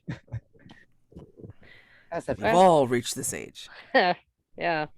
I trust you to know your capabilities. Well, she's not gonna admit that she's not able to handle 3 librarians. Well, I mean, like Zamian will pipe up. It's like, well, this will be our best opportunity to break into the back, repeating himself to you, Valda. And then we were going to need to bring Jim in here to make sure that if there's any way to break the curse, proximity to the curse bearers or what have you may help. And then if we can administer some kind of remedy on the spot, we have the kid here. All right? So Right. that sounds like a His plan. brother's still at home, but it's possible that the sympathetic link, since they're identical twins, Oh, okay. might allow the magic that works on one to work on both. Oh, Okay. very good, Valda. You've been paying attention to me. Well, you do go on about magical theory. Bits of it are bound to get through eventually. She at least listens to you, Zamian pipes up. All right, let's go. And then off you go. You're very close. You're very close to Farman, and in which case it's like, we can either press on and do the climactic end, or we can take another 5-minute break. What would you like to do? I'm fine with pressing on. I'm fine with this. Perfect. Okay, just want to make sure. All right, so you make it into Farman, and I'm assuming that like nobody is really like, making the march in, like, hey, I'm here. But you will be making your way to the front of this place, especially because you were the one that had the vision, Celeste. So you kind of know from your high speed, like, pass into Farman and where it is. So you can do that. And then Zamian will say, it's like, oh, I can't. Oh, yeah, I remember this now. Okay. I had been here before. I think, yeah, I mean, if we follow Celeste, we'll make our way around the building, going through the back, and then see if we can. What was that? That move? And he's just like making this gesture of like Pincher maneuver? Yeah. I forget what we called it. I forget. Anyway, yeah, 2-pronged attack. All right, so Celeste going in the front, we go in the back. Let's go make our way around. And what do we have to remember, Valda? Not to announce our presence. Be stealthy until it's time. Right. And when is it time? You're going to say that it's time when you say it's time. Yes. Yes, it is. Got that, kid? And then Jimin's like just like nodding. And then when he's nodding, it's a little bit of a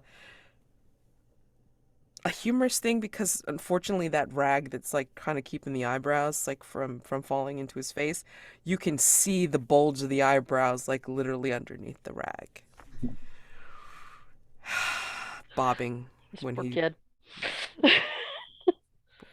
We're gonna have to shear him like a sheep when if it doesn't all fall out when the curse is undone. And he's like, after he's nodding his head, it's like, oh, ow, oh, You're back? yeah, oh, Grandma, I don't know how you do it. That's why you're so awesome. Oh, gosh, oh. Eh, And then old Zamian age isn't for sissies. kind of looks back at you and then at him and says, huh, guess swinging around that sword like really took it out of you, huh? Yeah, there are days. There are days. More flexible days, I hope. Eh. And Jimin just gives you both a look like, what? And I am not looking in Celeste's direction. I know that if Celeste is still in earshot, I cannot catch her eye or no. Focus around the building. All right, great. Yes. Okay. So, Celeste, you make your way to the front. And, Yeah, let's work with you first, and then we'll go ahead around to the back. All right. So, you're gonna make your way to the front, and again, it's a nondescript building from what you saw on your first high-speed pass. Big brown wood door, and it's like kind of like whitewashed outside, with the thatched roof on top, of the second story. All right, and it's like some basic windows with some shutters and such. The wood sign is kind of like waving in the wind, but then you realize that there is no wind. Hmm. So, what do you do? What time of day is it now? I think by this time that you guys have made it, it's like it's nighttime. So, I mean, most people are in their own homes or like, not really out and about. Um, the Library of Farman is like kind of set back and away from the road. Are there any lights inside coming from inside? You can't quite tell because I mean it seems like these shutters that are closing the windows are very tight. So you don't see any light inside. That doesn't necessarily mean that there isn't any, but I mean it just seems so tight that you can't see any light. I'll try the front door, see if it's open. Okay. And do you use the knob or do you just kind of push or pull? Um, I'll use my staff to push it in. Okay. And it will swing open. And amazingly enough, you do not hear any creaking. And all you see beyond there is black.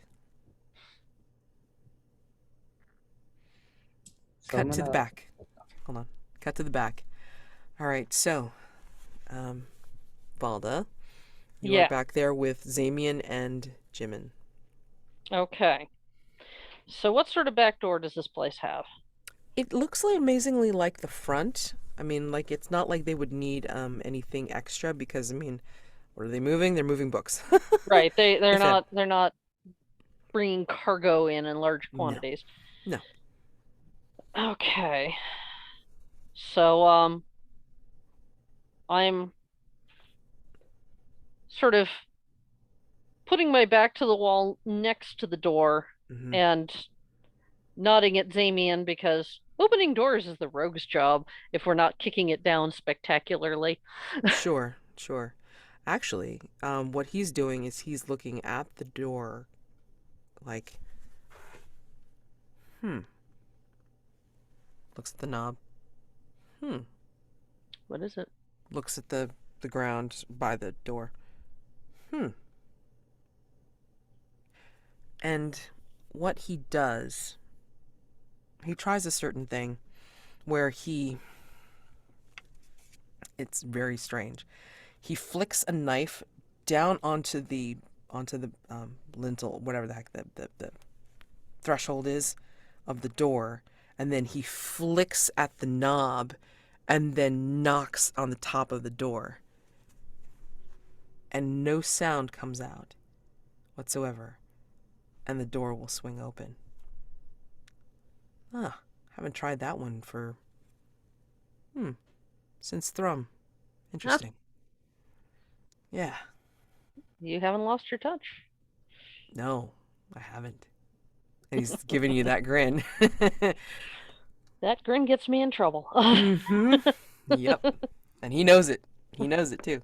So, um, be careful. It's like I don't see anything, and if I don't see anything, There's nothing that's easily seen. no. Mm-mm. So let me just go in first. What about the kid? He comes in with us. Okay. And then he will kind of like keep one hand behind, just like and like kind of gives you the signal of like stay back, and then when I do the other signal, then they come on in. Right. Right. And We then we have all these signals worked out long yeah, since. yeah, exactly. So Zamian makes his way in and then starts to wave Valda and Jimin in. Back to Celeste. Okay, so you enter in and you use your staff to open rather than using your hands or anything like that. When you enter in, you realize that all of the shutters, the shuttered windows, are closed. So you really can't make out much of anything here. But from what you remember from the earlier vision, is that there's like stacks and stacks of shelving here. There's like maybe tables. So if you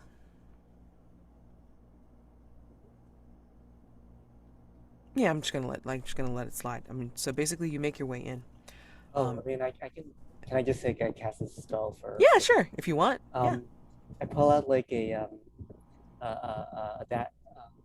dandelion, Okay. and I kind of like twirl it in the stem in my fingers until it starts glowing, and then I blow, and then the little Moats, yep. motes, yeah, Ooh, I they like Very it. explode, nice. like a plant. Awesome. Elegant. Very elegant. Oh my gosh, it's so cool. Yeah. So you let the motes blow into the air and they light up different corners of this place. You see in stark relief the stacks of shelving with the books in them. Mostly, excuse me, scrolls, leather bound volumes of things. You can't quite make out titles, of course, because they're all dark, all dark rubbed leather. And you see the table, and then you see like a hallway beyond a little bit, and you see, and when you look up, it's almost like the second floor overlooks into the first floor. Like you see like a surrounding balcony up there. At this point, you don't see any way to get upstairs. But, yeah, you're in. What would you like to do? Um, are there any those rolling ladders that might help me get at least part way up? Mm, yeah, I mean, like, let's make it a sophisticated library for this. Sure, you have like those little rolling ladders. Okay. They're not very large. Like they're not from floor to ceiling. They're more like kind of like little step stools that can hook onto the shelves. Okay. Um, Thinking so they're not going to keep anything important in the first level, where anyone can get it. Right. So everything must be in the second level. Yeah. Right. So maybe no one's here, and we have free reign of the place. I doubt it, but we'll go with it. I'm Okay. gonna try to make my way up to the second level, um, at least see if I can reach it.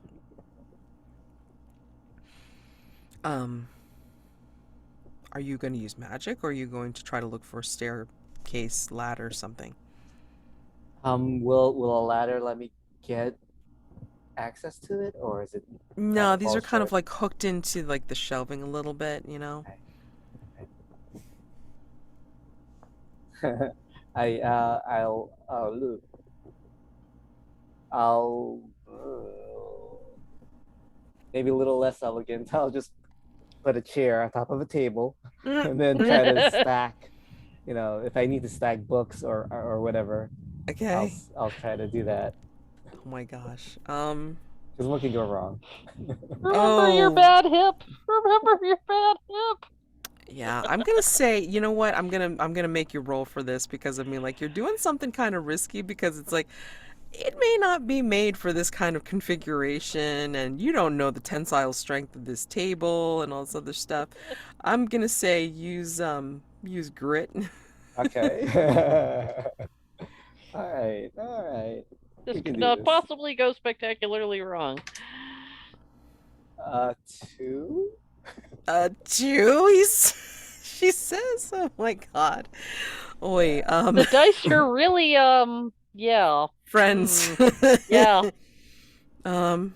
Yeah. So Actually, you know what? I'm going to cut to the other three. Leave you on a bit of a cliffhanger, possibly Absolutely. literally. Uh, Possibly literally. Yes. Okay. So back to you guys.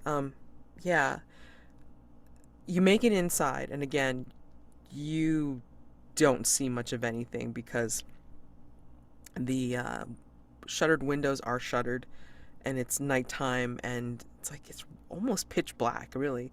The only thing you can kind of see is like, um, Zamian's like pale hand kind of like waving you on, like waving you forward.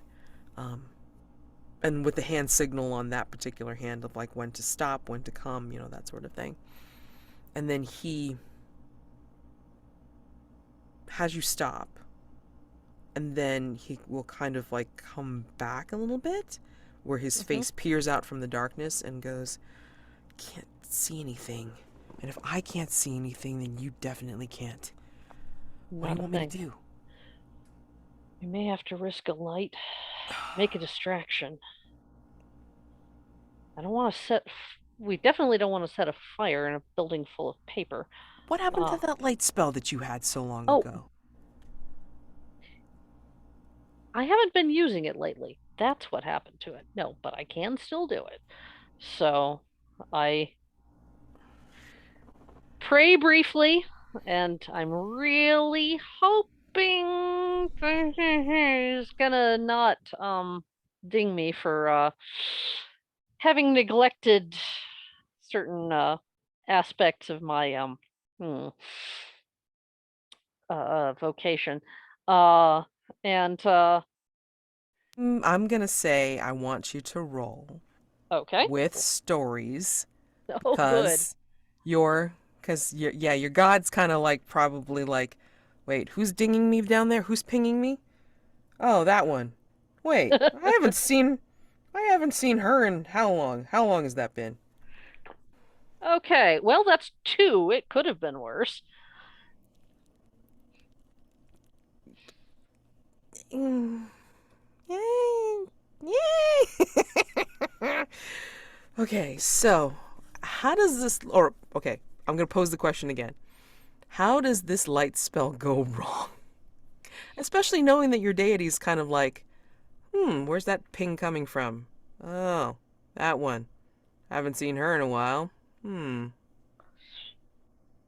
I think it's going to briefly flare up brighter than I intended, making us uh, blink dazzled, and then shrink down to just pale little light that's not quite enough to be as useful as we'd like. Hmm. After probably giving away our position and dazzling us. Pretty much. And it's like you hear in the back of your head, um, something that sounds like.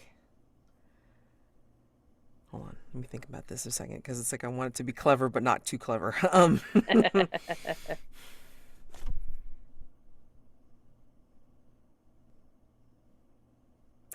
Okay. So basically, you hear the voice in the back of your head. Is your deity a she, a he, or a they? I'm gonna say they. Okay. So you hear this like this dual voice. It's like it sounds like it's many people but just one, and it sounds like it's male female but both. Okay. And you hear it in the back of your head, and it says, "Ah, burn so bright once before, and now dim in the darkness and through time. Now you know how I felt." I will do proper penance, uh, mighty one. Please give me strength in this time. I am trying to save the innocent. I I admit that I have neglected my duties, and I will do penance, but don't punish them.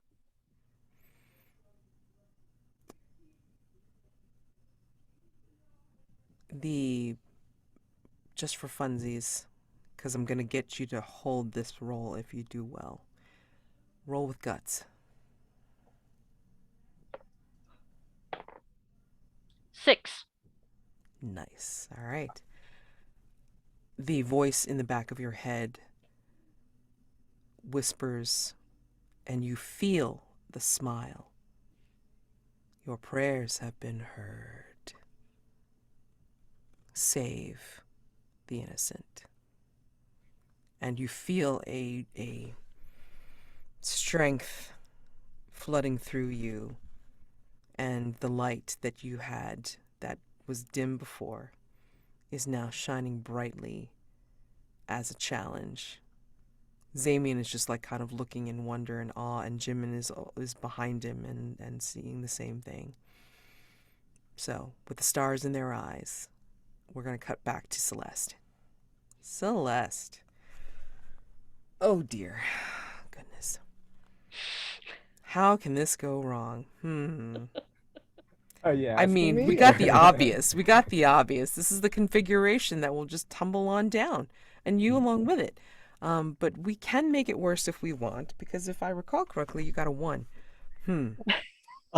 I rolled a 3, so I got a 2 total. Okay, 2. Okay. Okay. Yeah. Not too, That's again, not not too bad. So, quite as dire, yes. not quite as dire. Okay, great. Right. So that, thank God.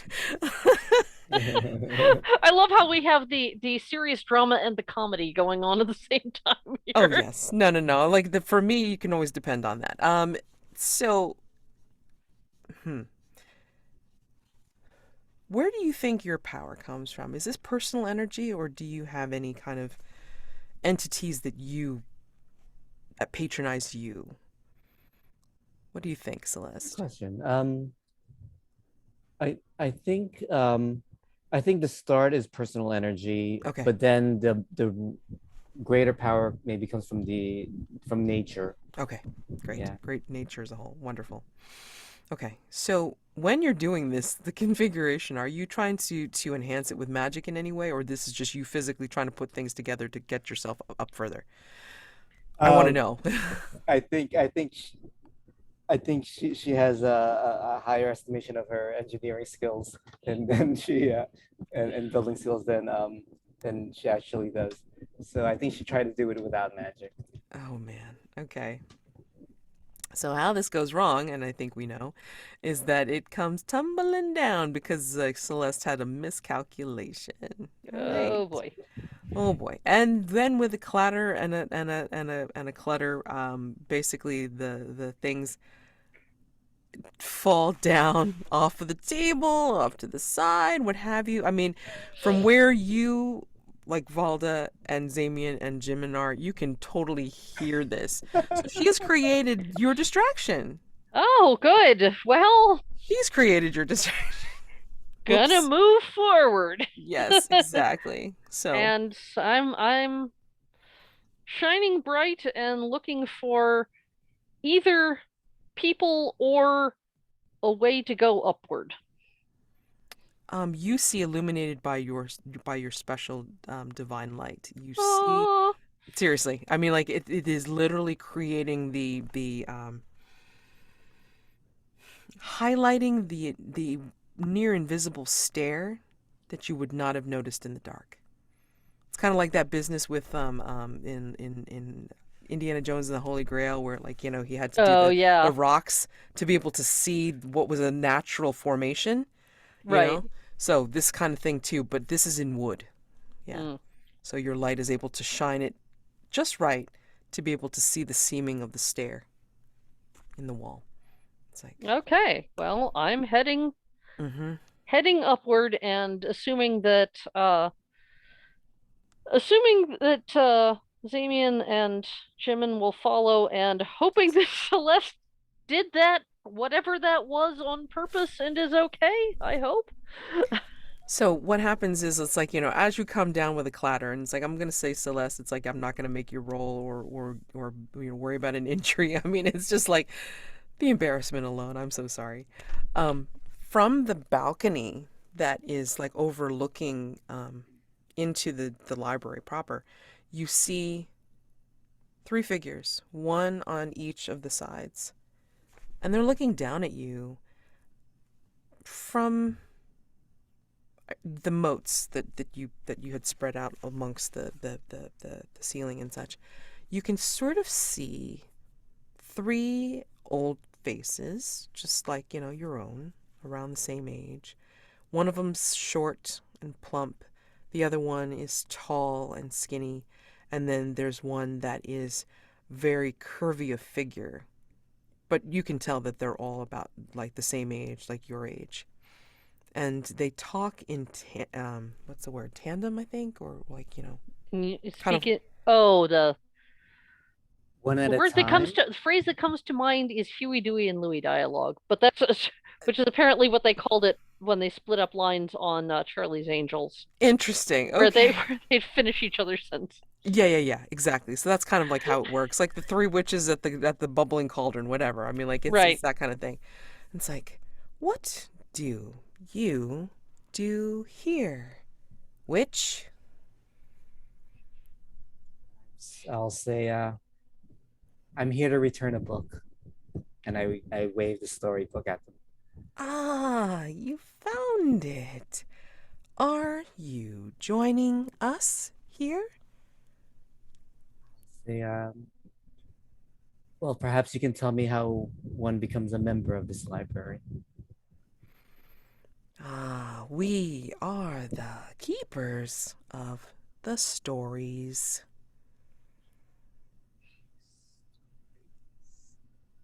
Keeper, and that's all you do? You just keep them? No, we may experiment with these tales. There is power in the word. I think she'll just mutter out a few words for you. There's But she power doesn't in say it out my loud. steel. Yes. I'm not saying that. It's not quite the right time for me to interrupt and say that, but All right. I'll let you Uh, carry on talking to them. and I'll say, yes, there is. There is. But one thing I've learned at my age, and I'm sure you've learned it, hopefully at your age, is that uh, you have to be responsible with your power. Don't you agree? Responsible to whom?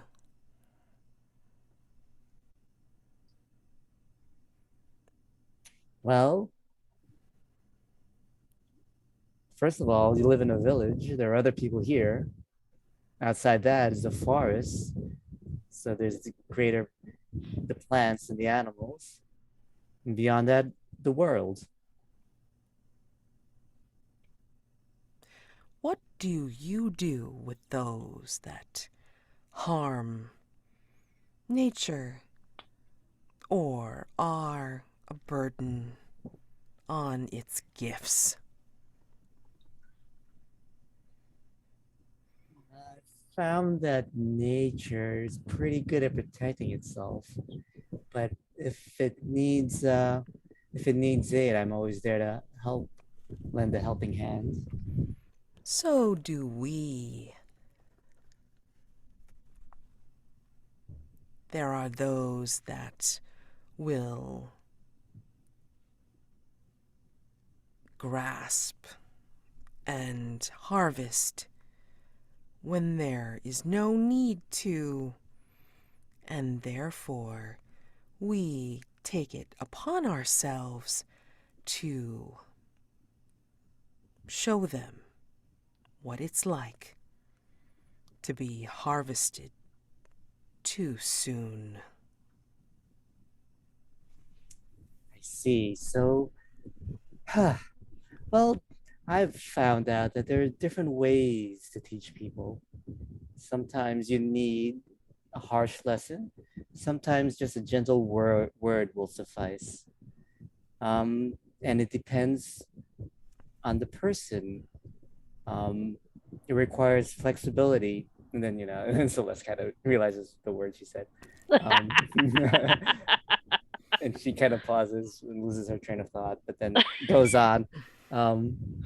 So I believe that it's important to have the wisdom to know the difference.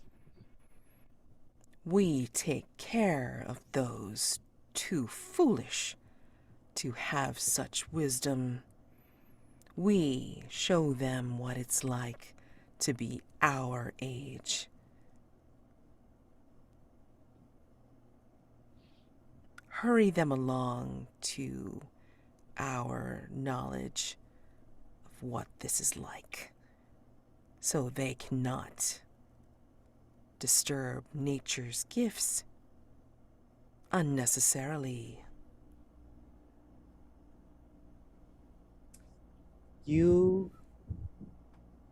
I look around, you are here in a library, so I know you know the value of spreading knowledge and lore. If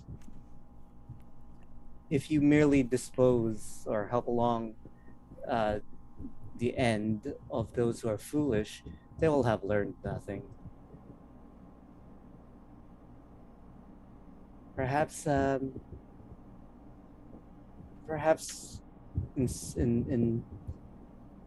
the case of gosh, I mean, I assume they know why I'm here. Or should I? Perhaps playing with time can be a good lesson, but once it's learned, can be undone so that the student has time to really reflect, if you know what I mean.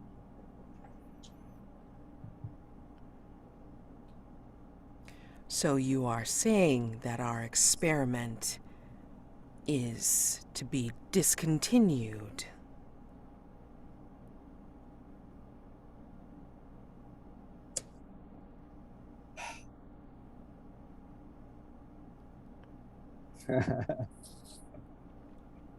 uh, hmm. Gosh. How many? Go ahead. I'll just ask, how many experiments have you actually conducted? They look at each other and then they stare down at you and they say in unison this time, they say, 2.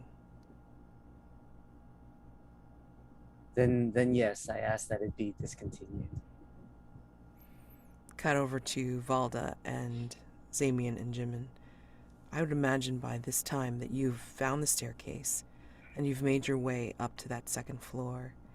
And down the dark hallway, you can see like a split, a couple of doorways, one on the left, one on the right. But you see like glimmers of light coming from them. Coming from behind them, I should say.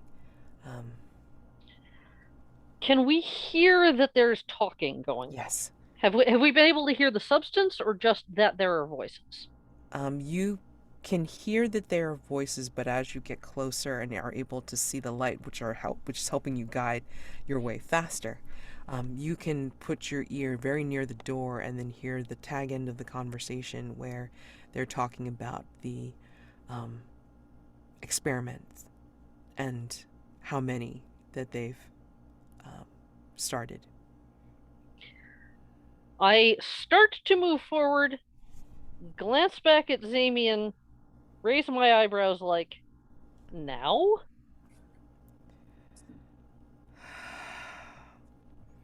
He's like, and then he's like gesturing that he will go to the one door and then you need to go to the other door. Okay. Okay. And then he's got his hand on the knob and looks at you to put your hand on the knob, and then you will. Oh, hand on the knob, nothing. I'm gonna kick. Do you go ahead and do it without his? No, I'm waiting. I'm waiting for him to be ready, but I am standing there with my foot ready to stomp kick the door. It's an interior door, and I don't think it's locked. It's probably gonna go pretty easily. True. And he just looks at you with exasperation and just goes, kick, Yeah. Enter. Kick enter. All right, so now we are into, like, I'm not even gonna call combat rounds. It's like you tell me what you want to do, and then it'll happen. I mean, as you get that response, Celeste, I mean, like, then you see two doors that are like kind of on either side of, or either corner of the three balcony setup. Um, like one gets kicked open, and then another one gets flung open, and then like you see the blur of Valda going after Oh, somebody. And actually, like what you see, like what you see happening, Celeste, is that light comes through, like this brilliant light comes through the doorway before you see Valda's leg kicking the door down. And then, like, you see Valda in brilliance. It's like, what the fuck? And then Zamian coming through the other door, and then, like, you sort of see Jimin's scared face, like, behind him.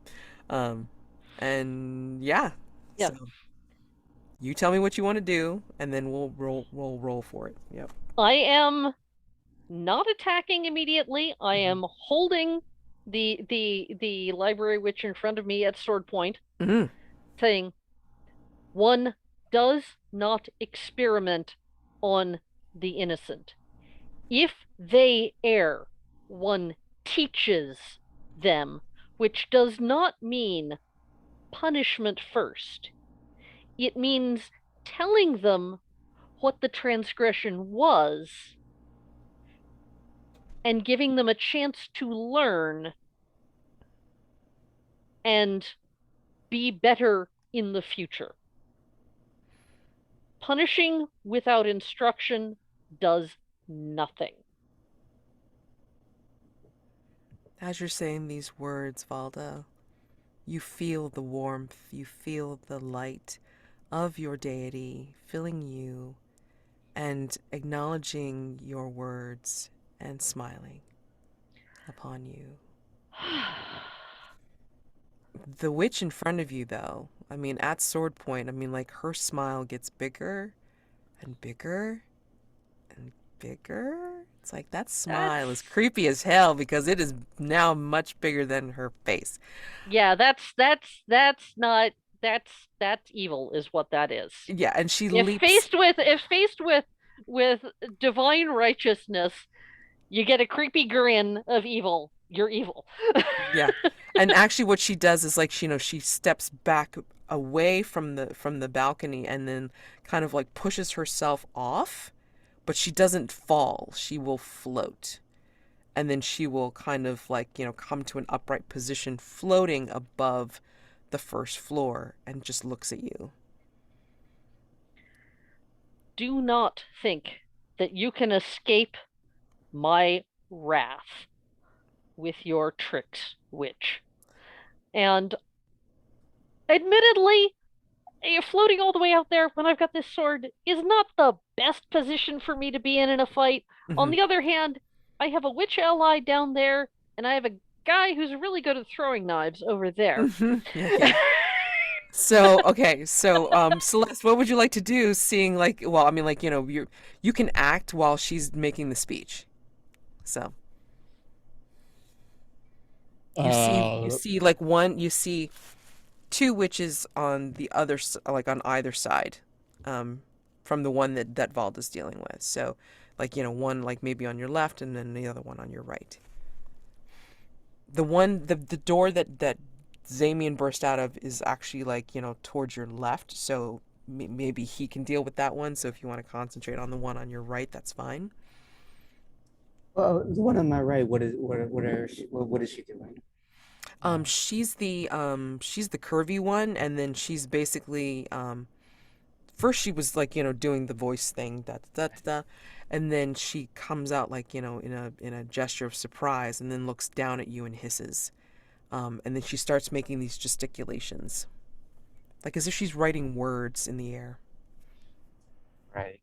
Interrupt the Um, casting. Interrupt the casting. right. Uh, oh yeah, yeah. How do I do that? So I'm going to However, you tell me what are you doing? I will edit as she writes. Maybe Mm. throwing in letters, words, Okay, to make it nonsensical. great. Yeah. Okay.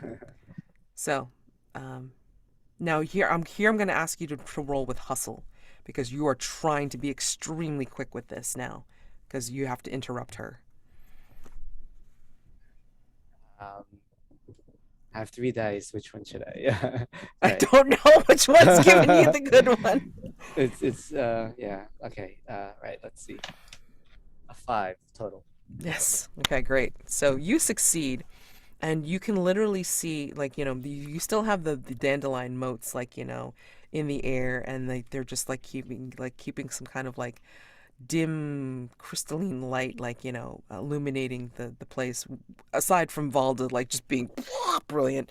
um the one that you're dealing with, like, you're starting to do the counter gestures and writing the words to edit. So as she's doing this and you're seeing these words, you can see what your edits are doing, and it's like it's almost changing these letters from the dark black to like these little golden blue, like motes from the dandelion. It's almost like the dandelion lights are now starting to replace, you know your Nice. the words that she's making, and she's getting frustrated because she's like trying to do it fast and you're just doing it a little bit faster. So she gets frustrated, and then she just, like, just screams, and then she'll actually like try to dive bomb you. While that's happening, then Zamian is like, he's flung the door open, and then out of the shadows he has whipped out, again, as Valda pointed out, 2 throwing knives into the witch that's on his side. And one goes into her leg and the other one goes into her shoulder. So she's reacting to that in physical pain as he comes in, and then tries to interrupt whatever thing that she's going to end up doing. And then Jimin will come out with, You still got the knitting needles, right? yeah, like, right. So he's coming out with the knitting needles, and he's looking kind of fearful, but I mean, like, he's determined to be of help in some way. Um, so yeah. Um, go back to Valda.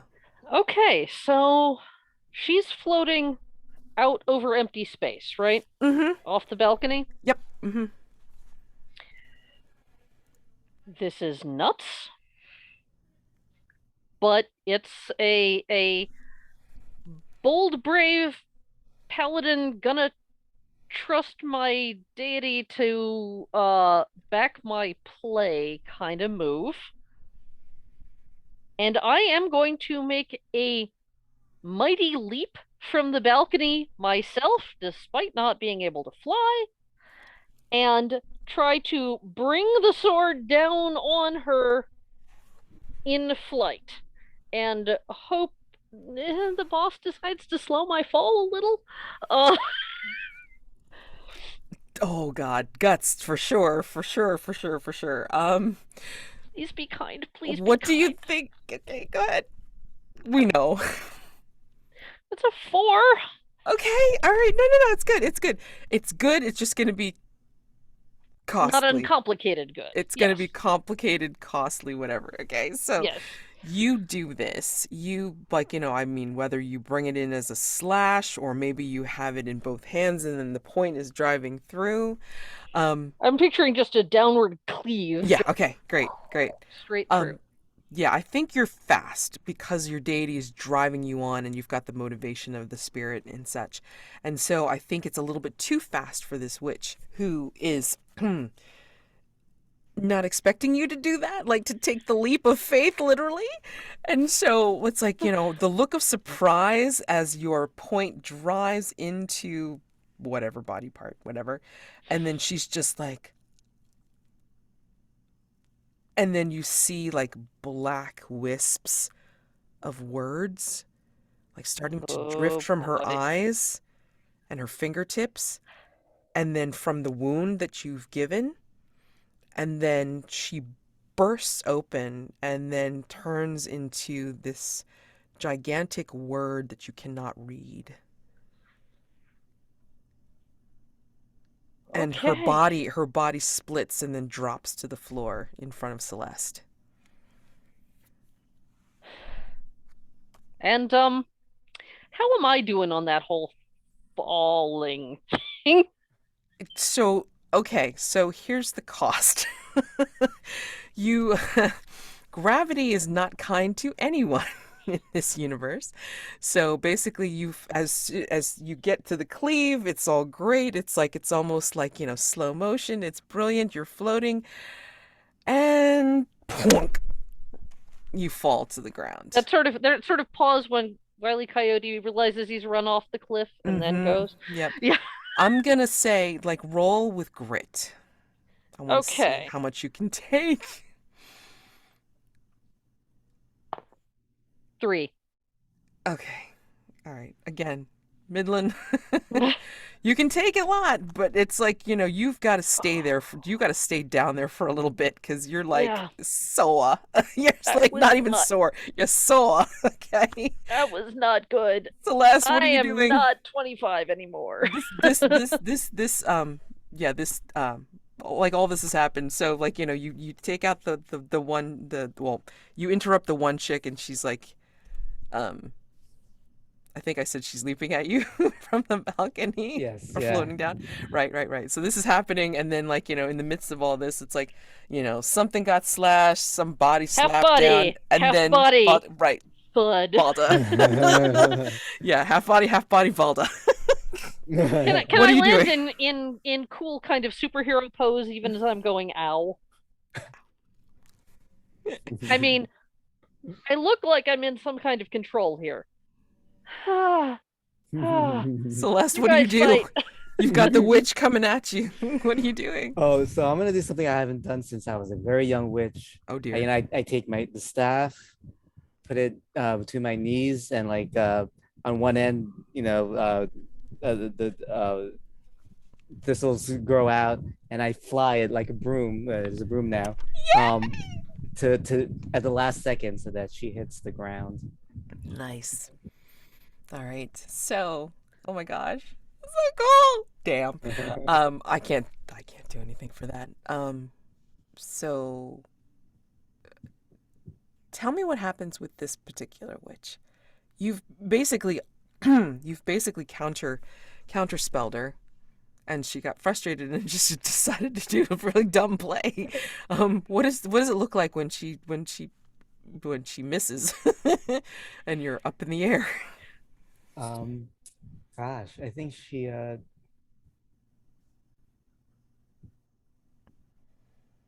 she just hits the table behind where I was Mm-hmm. really hard so that splinters, Yeah. all these splinters fly out, and Yeah.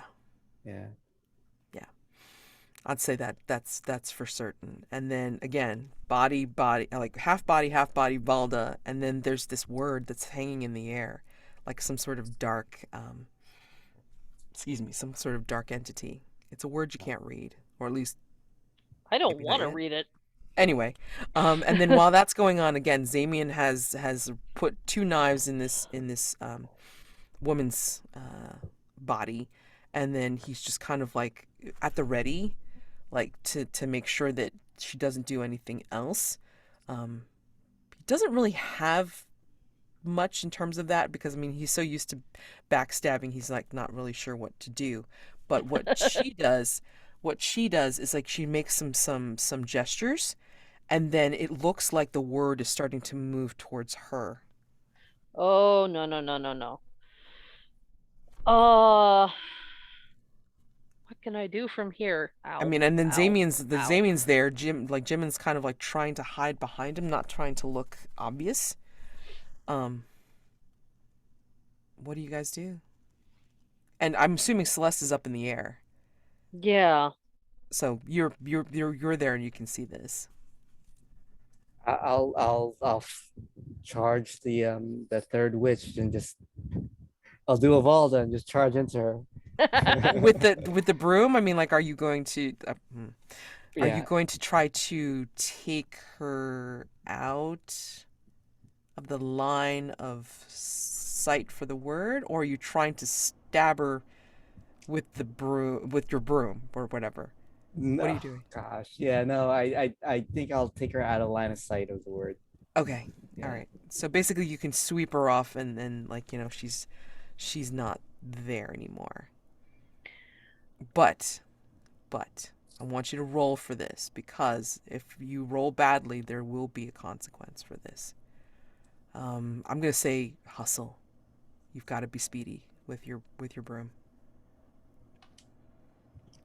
Total of 3. All right. So you're successful. You move her out of the way, and then she's like kind of like hanging off of your like the front of your broom, like shrieking like a son of a gun, partially because of pain because she's got two knives in her, and then also because she's frustrated that you took her out of the line of sight of the word. However, Valda, from your pained position on the floor, you can see the word slowly turn and then slowly look like it's gonna dive towards Jimin.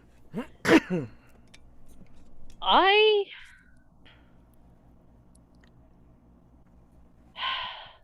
okay. What can I do from here? What can I do from here? Um,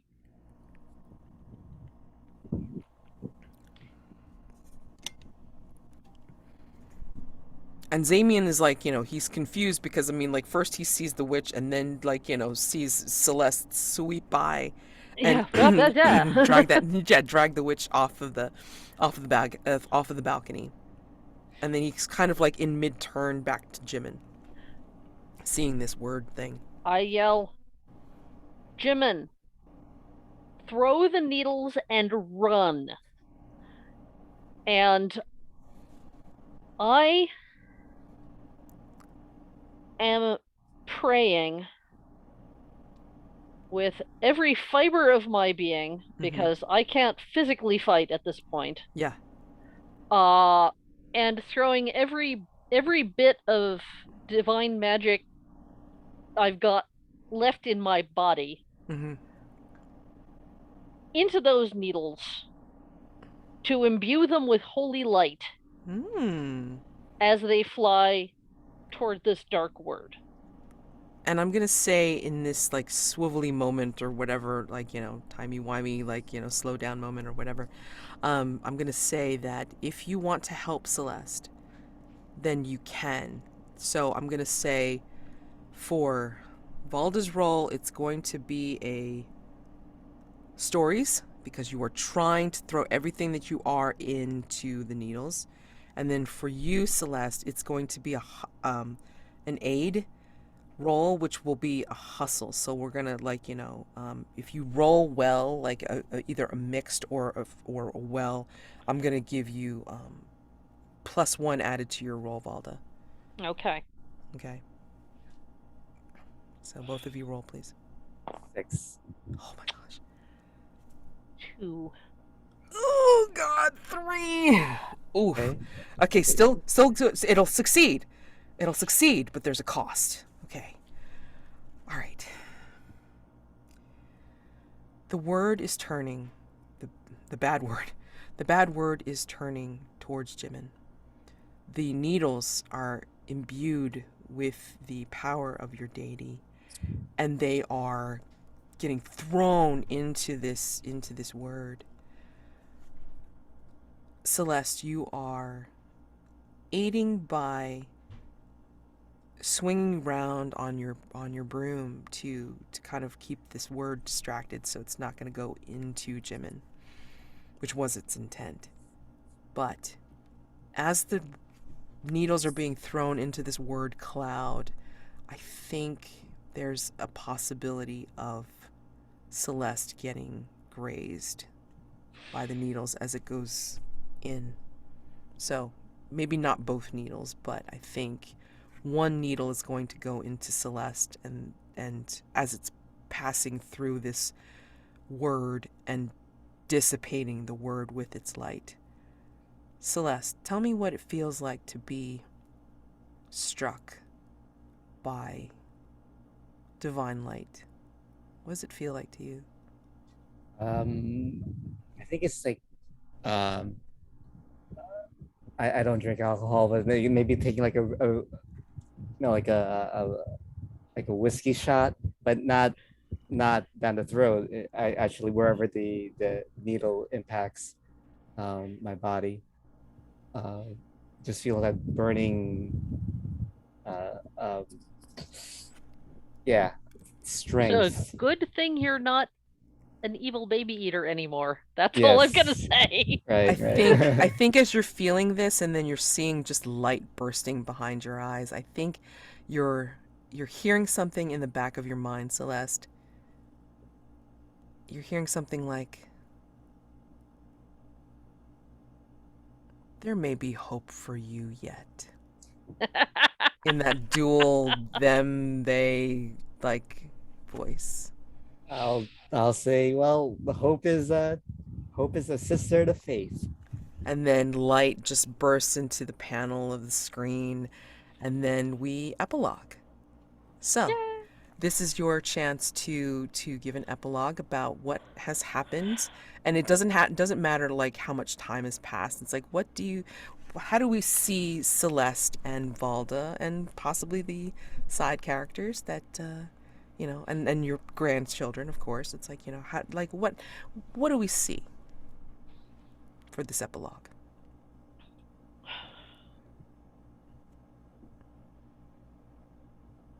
Valda is back in her cottage, sitting in a chair. Uh, it's a compromise. She possibly ought to be in bed right now and has refused. This is sitting up in a chair is the compromise. Because she's a stubborn old cuss and doesn't like to admit when she hurts like the dickens. Um, but Zamian is actually bustling around at the hearth and pouring tea, which is by far the most domestic thing Valda has ever seen him do. And Timmick is still on the bed, but he's awake now. And Jimin is sitting, kind of bouncing actually, on the bed next to him. And they're both still hairy, but it is starting to drop away. And so there's just this pile of fluff on my bed. And being boys, they're like picking up handfuls of it and throwing it and starting a pillow fight and making a general mess of my cottage. And ordinarily, they're a little too afraid of what I'll say to make a big mess in my cottage. But it's working out. I'm actually looking at them and chuckling indulgently as I smile and accept the cup of tea from Zamian. And Zamian will say, can't run away now. No, no, I guess my running days are past. And he just nods at you, smiles, and kind of caresses your hand as he's giving you the tea and watching your grandchildren. Celeste, what's going on with you? Um, I think that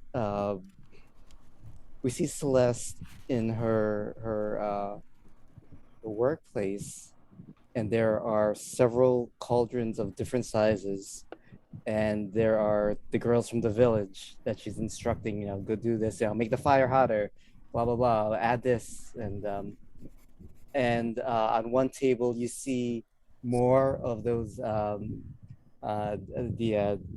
the whiskers that have fallen off from like a big pile of from the twins, and and every now and then Celeste is picking one and throwing it into a cauldron. And then finally, she throws one in, and there's this like almost like fractal smoke pattern and light, and you see her face illuminated in a smile from the smoke. Um, and then cut to a little bit in the future where she's having her accidental weekly meeting with Valda, and they're sitting at a table. Celeste is actually a little bit late, but she comes running in, and is it Marciel was the bartender or the tavern keep? Yeah. And he comes over with apple cider, and Celeste just waves him away and puts a potion in front of Valda and has one for herself. Raising an eyebrow. I've learned how to reverse the curse. Or rather, do an opposite. Taking the potion bottle, clinking it with yours in a toast, tossing it back. And I have one for Zamian also. Oh, that's and thoughtful. I'll wink. I'm going to say, if you want to do this, Celeste, I'm going to say after you quaff this brew, in the forest, there's a shaft of sunlight on these little ponds. Do you make your way there? Oh yeah, of course. And there is,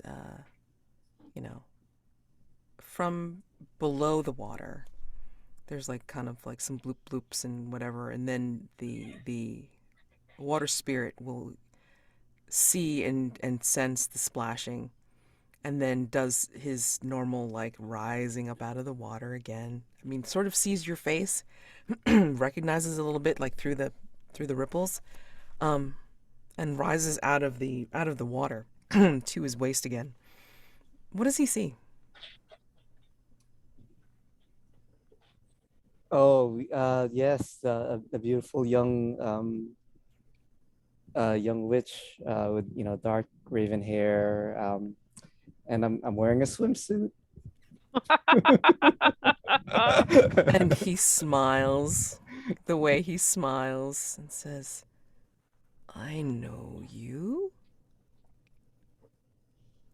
You look different."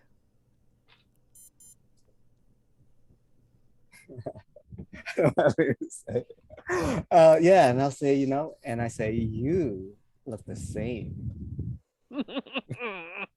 And his long arm with his four-fingered hand reaches out and says, "Join me." Why, I think that would be lovely. And then the camera pans to your hands touching as he's leading you down into the water. Awesome. And that is where we will end this session of Raging Grannies. Oh, this is lovely. I love this so much. I mean, wow, this is great. Thank you guys so much. This is the first time I've run this game. Oh, I mean, wow. This is a lot of fun. Yes. Yeah. I mean, it is bare bones. It is like literally like, double-sided page, and it is just so fun to just kind of, again, like as I always do, pants my way through roll with it. Yeah. Yeah, exactly. You guys did. I didn't do barely anything. My question to you is, oh, well, I should say, it's like, so we've ended the session. It's like, thank you so much for playing.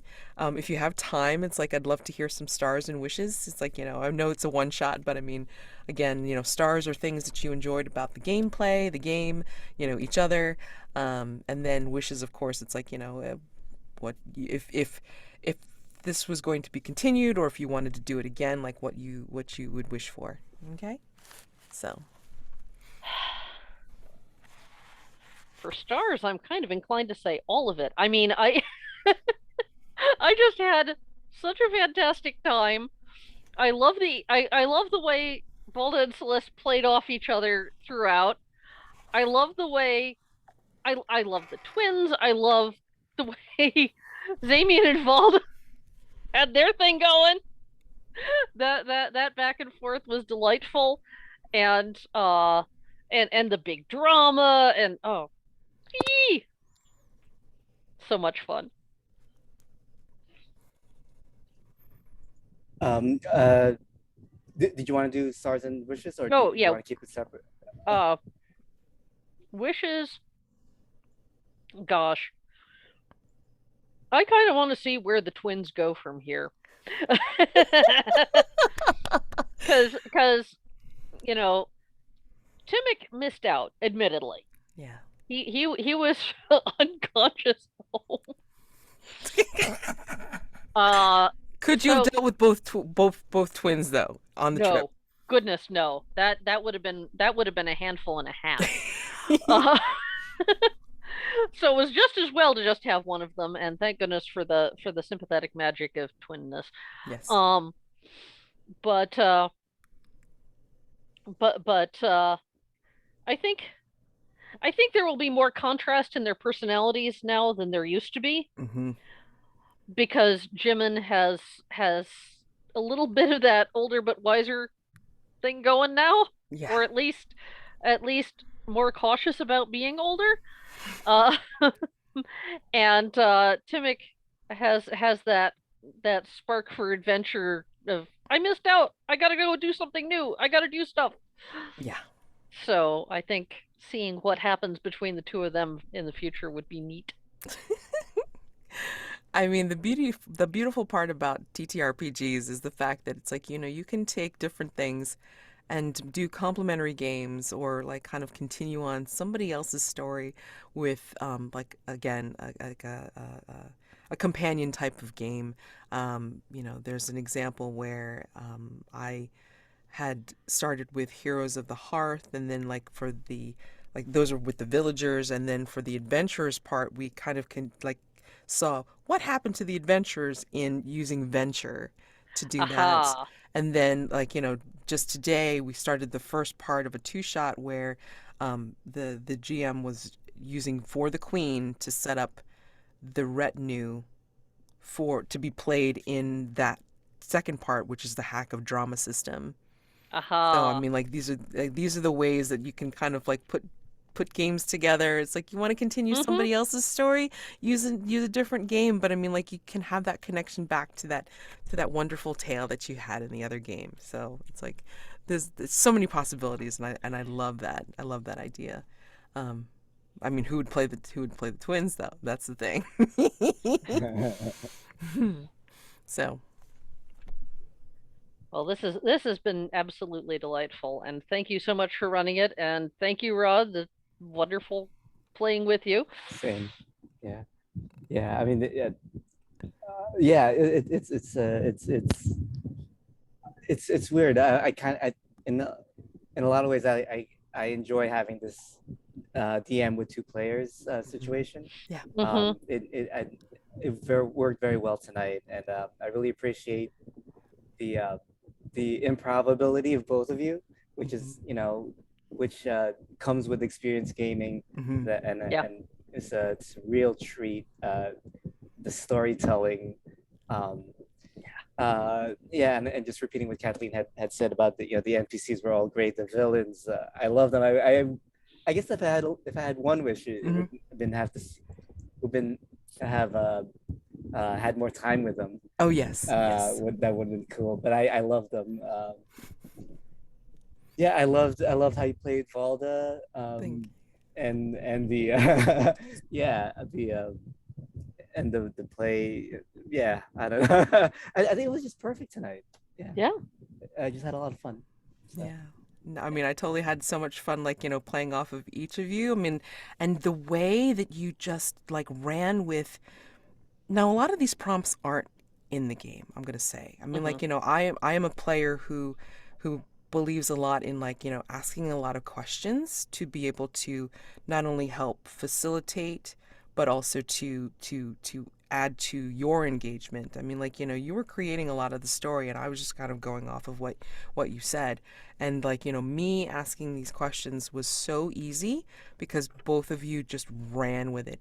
And like when you dealt with each other, and it's like, like kind of dovetailing off of each other's answers to just kind of feel each other out and then be friends, regardless of the weird circumstances of your meeting, and just like, having your weekly meeting and like, complaining about, what's been going on and dealing with That this stupid situation. sheriff and Yeah, exactly. I mean, just like, just the way it's kind of like, just organically came through. And then like, like Kathleen, that was brilliant. Like what the way you played off of Zamian. I didn't quite have an idea of Zamian until we started going back and forth. It was wonderful. And then Celeste getting in on it, and it's like, can you believe this? Was she always like this? Are you kidding?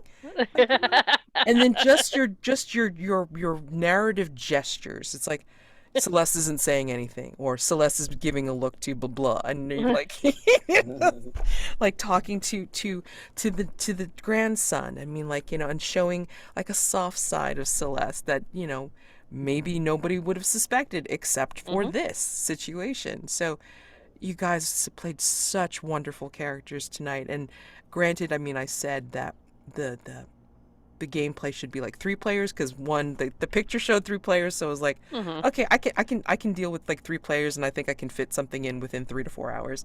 But then like even just you guys going back and forth like across this amount of time, I mean, it had time for everybody to breathe, be the characters, have the story, and I don't think that there was like, much in terms of like crosstalk or like too much downtime where we didn't figure out what you guys were doing.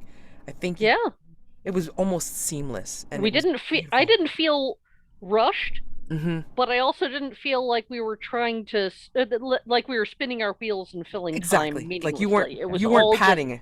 It was moving forward. You both were like just like you were continuing the story and like just following along and trying to figure out what to do, and then just dealing with what was coming up. And again, to be honest, it's like, aside from like coming up with things that I wanted you to encounter, I mean, I didn't really do much of anything. I asked you questions and you responded, which was absolutely freaking brilliant. I'm just like, oh my god. So I will tell you off the top what I had put into the character keeper as my own notes for what I wanted to include, which was,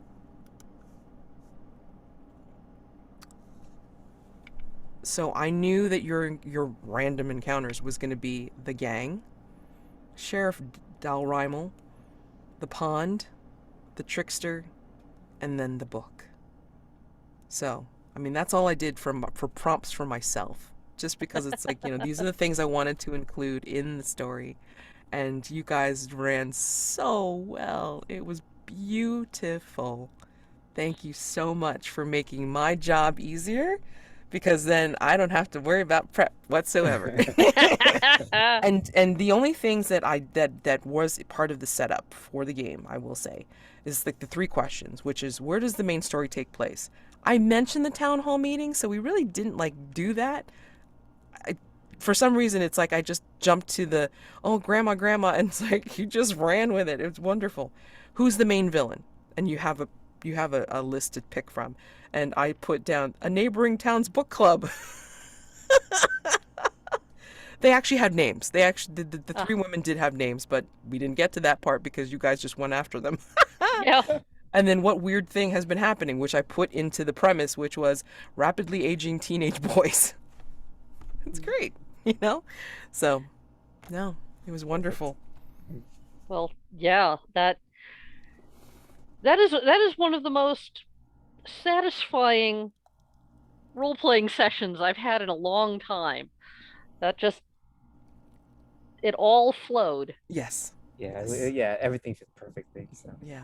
No, thank you guys so much. I mean, like, this was great. Stars for both of you again for the role play, narrations, and then just like running with each other and with what I was giving you, because I mean, like, it was just like again, like such a wonderful back and forth. Such synergy is like, it feels like it doesn't come often enough, but when it does, it's like, oh, my heart.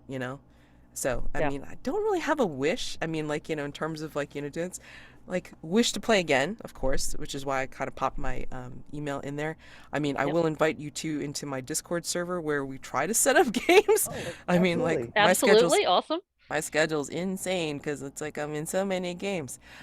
So yeah, if you follow me on Twitter, it's like you'll see it's like I'll occasionally put down, this isn't complaint. This is more of like, yeah, do I have a problem? Because it's like I have at least one game every day for the next something days, because I'm trying to schedule so much. But yeah, I mean, like we try to schedule games with each other. We talk about TTRPGs and yeah, no, this was wonderful. And again, this is my first experience like, GMing this game. So eventually, I hope to put this on my YouTube channel and so like I hope, like I will check in with you guys again once I, figure out editing and then I'll say it's like, can we put this up because this was wonderful. This was a great experience. Yeah, absolutely. And I will say that I participated in the Peaky Midwest LARP writing workshop this past spring Okay. online. Um, it's an annual event, but this last couple of years it's been an online thing, and this was the Mhm. first year I did it. And I participated in a group. We wrote a LARP for an online LARP for 3 to 6 players. Hmm. The premise is supervillains make terrible bosses. Some of the hench people or one of the hench people has come up with a solution: unionize. And so it's a meeting of supervillain hench people to discuss unionization. I love it. My And God. pre-gen characters and runs in under 2 hours total, probably. So Wow. Holy crap. Okay. so if that is a thing that the two of you would be interested in, I've been wanting to put together another session of that sometime. Oh, Uh yeah, I mean, again, like, like jump into my server when I send you the invite via email and then like, let's get some stuff set up. Like I've got a schedule. And like I've got like, future things planned. We all have future things planned, you'll see, and like in our upcoming games slash looking for players thing. But I mean, that sounds so much fun. Yes. Absolutely. So, um, yeah. I mean, thank you again. If you have Yes. nothing else, it's like I wish you Yep. a good night, morning, whatever your time zone you're in. Yeah. And yeah, like, I look forward to gaming again with you soon. Yes. Absolutely. I had Yes. a lovely time. Thank you. Thank Wonderful. you. Thank you. Alrighty. See you guys. Be Bye. well. Bye.